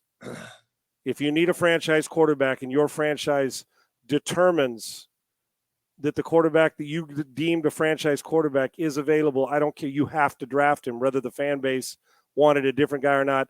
If you love him, if you like a guy, then I suggest you think twice about thinking that he's your franchise guy. To me, JB, when I draft a guy in the top 5, I expect him to be in 8 Pro Bowls and be a starting quarterback for a decade in the league and be that good. I don't draft him to just be a guy. I draft him to be that guy. And I don't need a lot of ifs by his name. But I know this. If you love him, draft him. If you like him, I'd wait. Trade down. Go get somebody else. Do it. If you love the guy, you draft him. I don't know what's not to love about Bryce Young other than he's not 6'3", 225. That's basically it. That is the only thing.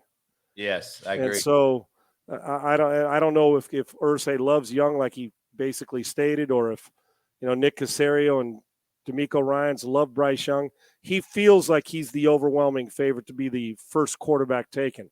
The question is, if you get trumped and you don't jump into trading up, meaning the Texans, are you good with Levis or Stroud being your franchise changer?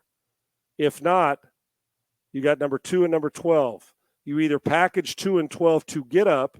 If you get trumped by one of those teams that moves up ahead of you, then you got to decide if one of those 2 guys. If not, then you go draft a Will Anderson. And at 12, if Anthony Richardson's sitting there and you think, okay, he is a good player, you take him. Or if you say, screw it, we'll wait and draft Hendon Hooker in the 2nd round or whoever you like and go Will Anderson and the number 1 wide receiver. If a quarterback they love or covet is sitting at number 2, I don't see how they pass him up. I just don't. I think 3 quarterbacks are taken in the first 5 or 6 picks, 7 picks for sure.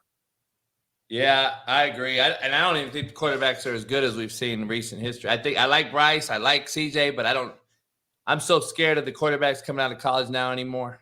I mean, just from what we're seeing coaching wise and lack of detail and tempo offense. We coach to win. We don't coach them mechanically to stay sound they coach them for that particular game.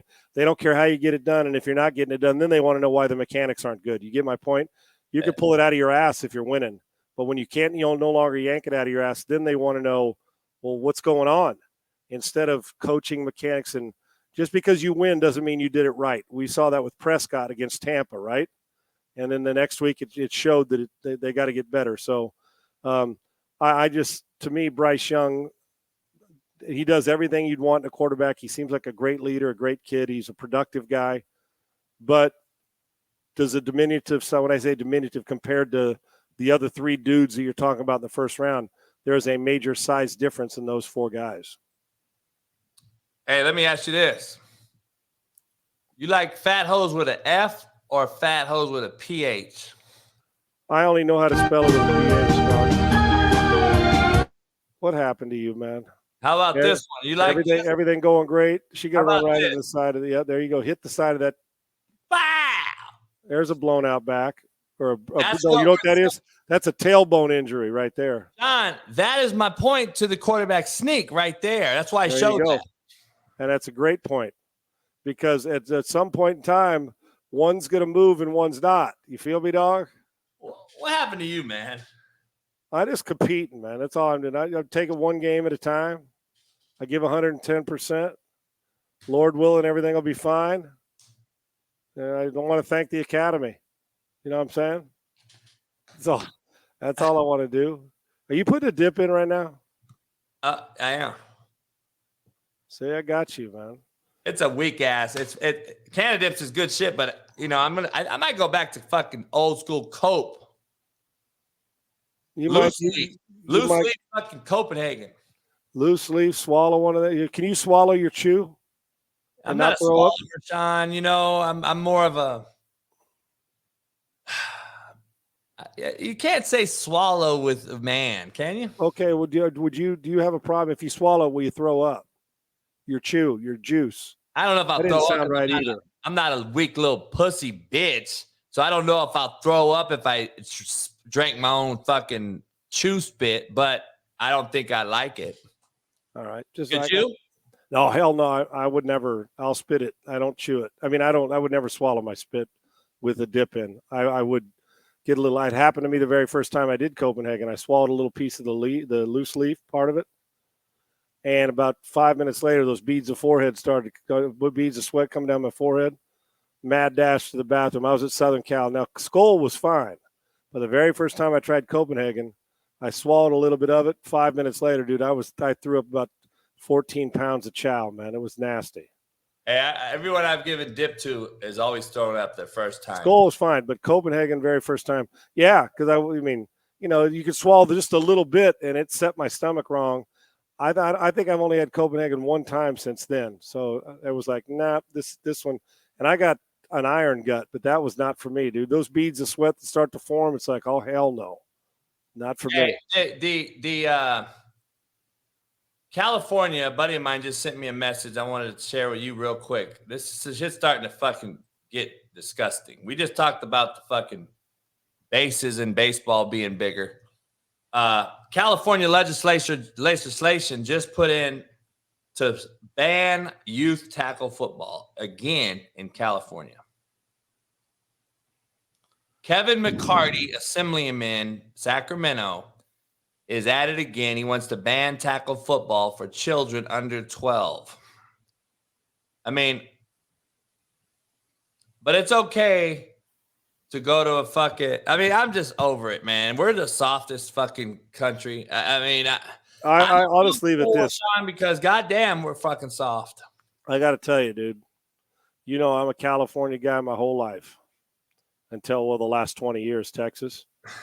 I don't understand how that my buddies like you can survive living in. My guy Rob Schneider, from Sandler's bud. I went and saw him. He moved to Arizona, That's Scottsdale. He did stand up. He opened for some stuff for Sandler on Monday night. And I went backstage and saw him afterwards. It was great catching up with him after a while, and seeing him, and it was awesome. And their show was phenomenal. But as a California guy, dude, my desire to live there is visit because it's so beautiful. I love the beach and everything, but the leadership or the lack thereof, I don't know how that state can tell me that they're doing a great job. Everything I don't get it. Ban this. It's bad. They've turned San Francisco into which is a great, charming city. The list goes on, and I don't want to get all into that now because it just makes me sick to my stomach. But I don't know how anybody thumbs up and says, "Yeah, what a great place now." I don't either. By the leadership, I love the beauty of it. Yeah, there's so much to do. I can't stand. Yeah. It's the leadership, man. They've completely ruined it, and I don't know how people could sit back and say this is great for what's going on. All the banning this and doing this and not being allowed to do this. Nah, you can keep it. And I'm a California guy, but no thanks, dude. I wouldn't leave Texas for that if you bought me the house. Yeah, I know, man. Now. And I wouldn't mind living in California with that leadership. With that leadership, no thanks, dude. I want to come there, man, but fuck. So tell me this. Ohio's got a major fucking issue going on. Nobody's talking about. Why hasn't Biden addressed the country? I don't know why. I heard Houston had the same fucking thing happen in the derailed train we haven't talked about. And Arizona yesterday had a fucking truck spill, and there's a yellow gas. I talked to Pat Perez, and he's like, what in the fuck is going on? And then Russia and Moscow had a chemical plant blow up. Are we – I have no idea. happening here? Yeah, well, was all of it coincidental? 4 chemical issues in fucking a week? And we still don't have any answers. So listen, I don't really give a shit what people's politics are. I don't. I know where my politics lie, but I still love you no matter what you root for. I don't care. I promise you, JB, I got friends that are conservative, liberal. I don't really care. Me either. I don't give a fuck. I'm not going to ruin with you and not. Right. Fine. I'm not ruining a friendship because somebody voted for somebody else. If you want to vote for something, then you made the bed. You're the one who's going to have to sleep in it, whatever that is. And that's okay. I'll still be your friend. I don't let politics ruin friendships for me unless you're a complete asshole and want to be an ass. Then I just listen, I'll keep my circle small. I don't need that, but I'm not that guy. Well, you voted for that guy. I hate your guts. How dare you? If you voted for him, you are him. No, dumbass. I'm not Democrat or Republican when it comes to voting. You vote for whoever you want. But I can tell you this, a lot of things that go, you can't tell me that everything that goes on, there are certain things that everybody wants to put politics on, like, well, you lean left or you lean right. No, there's just certain things that I don't give a shit if you don't lean anyway. Me either. You just can't like, okay? We're not getting communication from the commander-in-chief about what's going on. I don't care if it was any of. Can you just tell us a little bit? Be transparent. Shit. Because there are fish dead and there are cows that are dead, and I know there's some water that people are boiling that looks fucked up, and I'm like, well, something's going on. Well, to me, I don't give a rat's ass what your political party is. Just like it's baffling to me. Like I said, you choose whatever you want. That stuff doesn't bother me. I'll vote who I want to vote for. You vote for you want to vote for. I'll like who I want to like. You like you. Listen. 40 years from now, when it's time to check out, when I'm 102, I'm not really going to give a shit what somebody on this podcast thought of me. I'll be honest with you. Maybe I'll care about what you thought, but I'm not really going to worry about, well, you don't like California. Yeah, I like California. I love California. I think the leadership sucks ass. Pretty simple.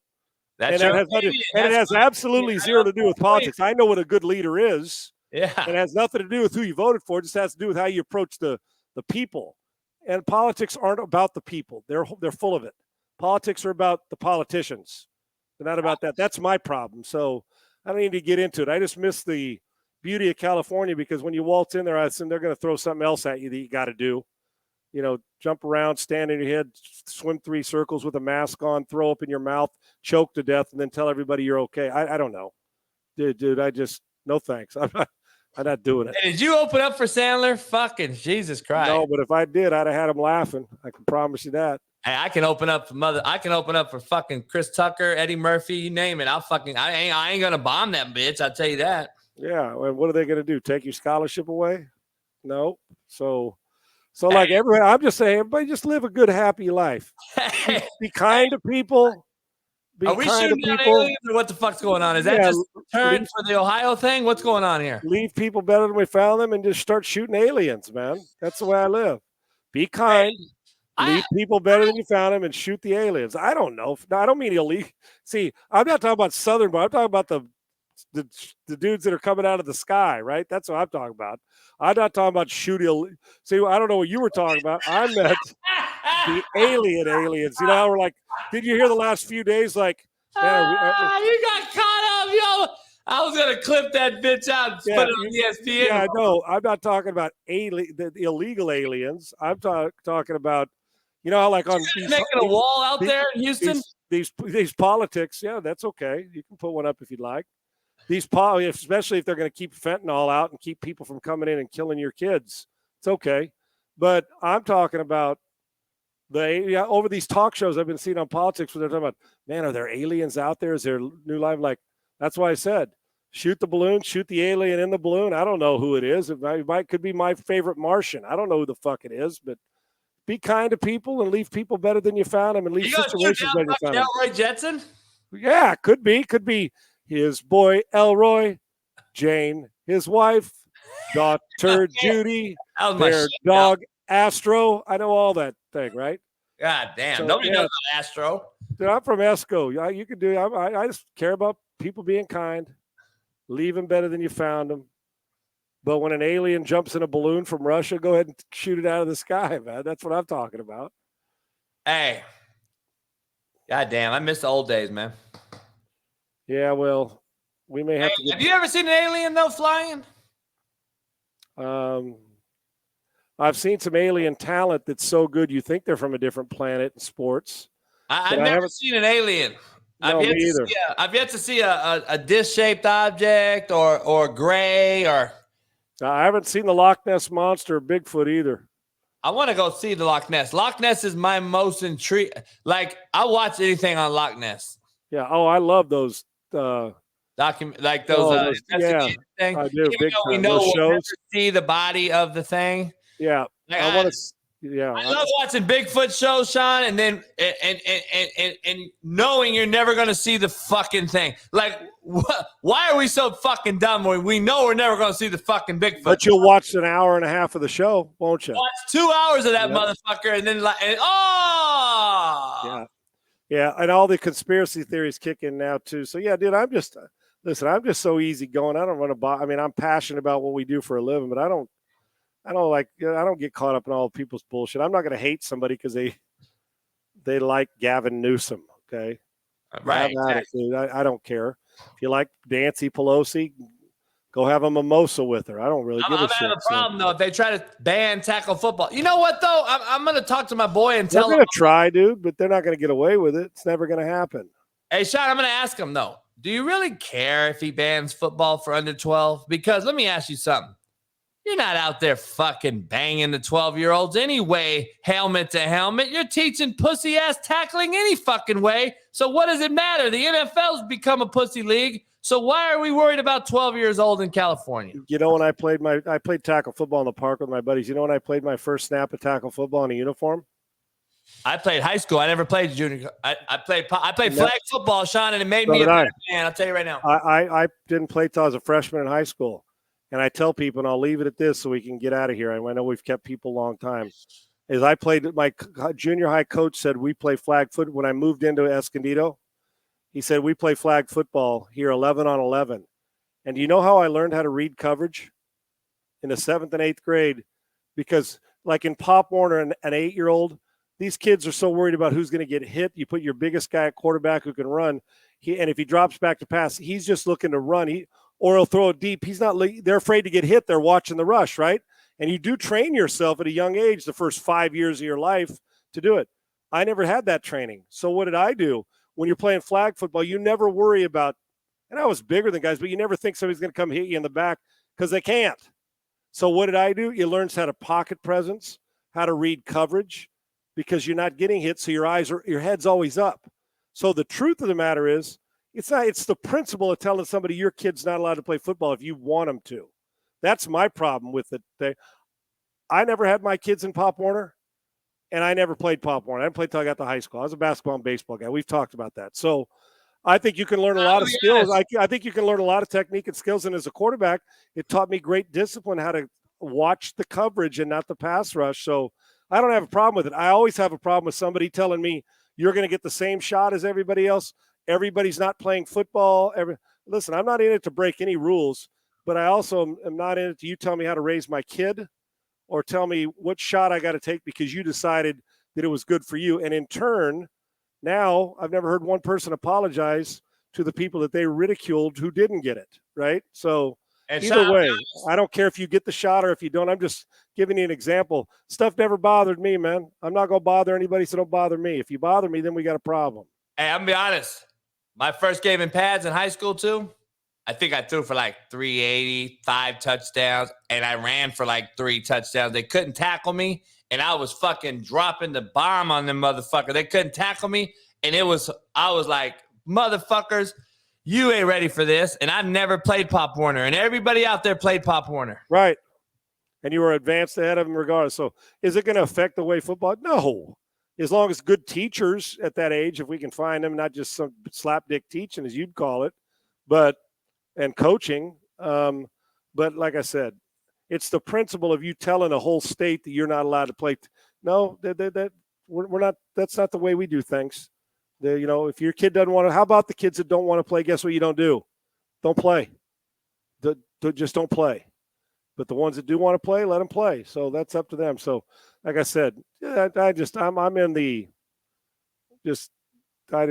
to relax and enjoy life, man. I got no issue. But if you want to cross me like that, then it's on. I'll fight whatever I've got to do. But I ain't telling anybody what to do with their life. Or I don't get in people's wallet, and I sure as hell don't get in their mind and tell them what's good for them, and I never have. Wish I got in your wallet. God damn. All I heard is when you check the ATM machine, it just says, ooh. Yeah, that wallet's fat as a motherfucker, man. It really is. With the pH. Hey, I wish. Let me ask you this. Would you get mad if a fat hoe wasn't making carne asada? Am I getting guac out of it? I mean, if a fat hoe ain't cooking, I have no interest. Let me tell you something, bitch. I'm talking to you now. If anybody isn't, or I'm not, if we aren't eating the good victuals, what do I got to say? But what about it the other way around? You do the cooking. If your bitch ass ain't cooking, you got to go too. Okay? Well, not just to lay you. If your bitch ass ain't cooking, she'll kick you to the curb. If your bitch ass is at my house and I'm cooking for you every night, then goddamn, you better be in a fucking G-string too, bringing me fucking drinks, motherfucker. Well, that's fair. That's fair. And a little pound cake for dessert. I got you. You're out of your mind, dude. Look how low key I am. You think I was fucking pound cake? Are you shitting me? Got to deliver some pound cake, dude. Some Sara Lee. What you know about that? I get out of the jacuzzi, man. I'm telling you, the motherfuckers swang. They swang. SWANG. Swang, just like you just swang. It's just swanging. Motherfuckers swang like a grandma's titties. Oh, now that's not the swing you want to see, dude. Sorry. No, it ain't, but it swings either way. I don't want to see that documentary where grandma's throwing him over her shoulder. No, I don't want to see that. I'm taking my ass to the sheets. I got to go make a play. When are you going to join me again? Maybe next week on the show? Don't come on my show slinging F-bombs, dude. FCC will get you. Don't be coming here calling. Don't be coming on here calling somebody a sleep. I'm so fucking legit. I do your show right up to 5:59 a.m. my time, and then I start my show at fucking 6. Right. Yeah, we're not slinging slap dicks. In fact, you can't be slinging that on FCC shows. I know. Hey, I can fall. I just tell my producer, I said, keep the dump button ready because JB might get fired up. Derek Carr might do something he doesn't like, and he might sling a F-bomb at his ass. Speaking of, yeah, he got his fucking release. I'd have done the same thing he did. I'm not sticking around. I'm not. You gave me a no trade clause. If you're dumb enough to give a no trade clause, I don't understand why teams do that. I pay you $40 million. Why the hell do I need to give you a no trade clause too? You ain't getting one. I don't care if you're Tom Brady, Aaron Rodgers, Derek Carr, or Jalen Hurts. I'm not giving you a no trade clause because you don't get to hold my team hostage later on. Right. But if I was Derek Carr on this, who did a great job for the Raiders, it didn't end the way they wanted it to. I'm not giving you the opportunity to trade me where you want to trade me to get an asset. I'll bet on myself. I'm going to be a free agent. I'll go get a new contract. It may not be all of it guaranteed, but I'm going to go get a new contract. And I'm not doing you any solids and saying, here, you go and trade me to a team I got no shot to win on to make your franchise happier while I'm screwed. I would have done exactly what Derek Carr did. Not the last 2 weeks of the season. I'd have been in the complex with my team. But I sure as hell wouldn't have done you a solid by saying, yeah, you trade me where you want to. Oh, hell no. You gave me a no trade clause. I'm not waiving it. I'm not either. I totally agree. I would have did the same thing. I'm not a believer in the kid, but I think I would have did the same thing. He has at least earned the right to be an NFL quarterback. He's played 9 years, and he'll do somebody. He'll go to Washington or New Orleans, and he'll play. They'll be better. Yeah. They're not going to be playing in February, but they'll be better. Yeah. It's that simple. Hey, I got next show. We got to break down. I broke down my top 20 quarterbacks of all time, and I can't wait to go over that with you. Man, it's for 1 through 20. All right. I can't wait to see your list, and I'll tell you where I got them as we go along with it. I got Warren Moon at 20. Nobody threw a prettier ball than him in this league ever. I'm talking about a tighter spiral ever. I'm trying to tell people that. Yeah, he was. I can validate that for you and tell you what kind of preparation guy he was too. Phenomenal. Yeah, no doubt. Phenomenal. Hey, go to sleep, man. You got 36 shows to do tomorrow. I got my show, and maybe if not Friday, early next week, talking about this game and some of these quarterbacks in free agency. Get you on the show. Yeah, definitely. All right. Thanks to everybody who chimed in tonight, man. We appreciate you guys. All right, brother. You guys, I appreciate you. We'll see you guys when we get back. I'll see you tomorrow morning. Sean's on iHeartRadio in Houston. I'm on the Coach AB show. We'll see you guys on the other side. Appreciate you. Peace.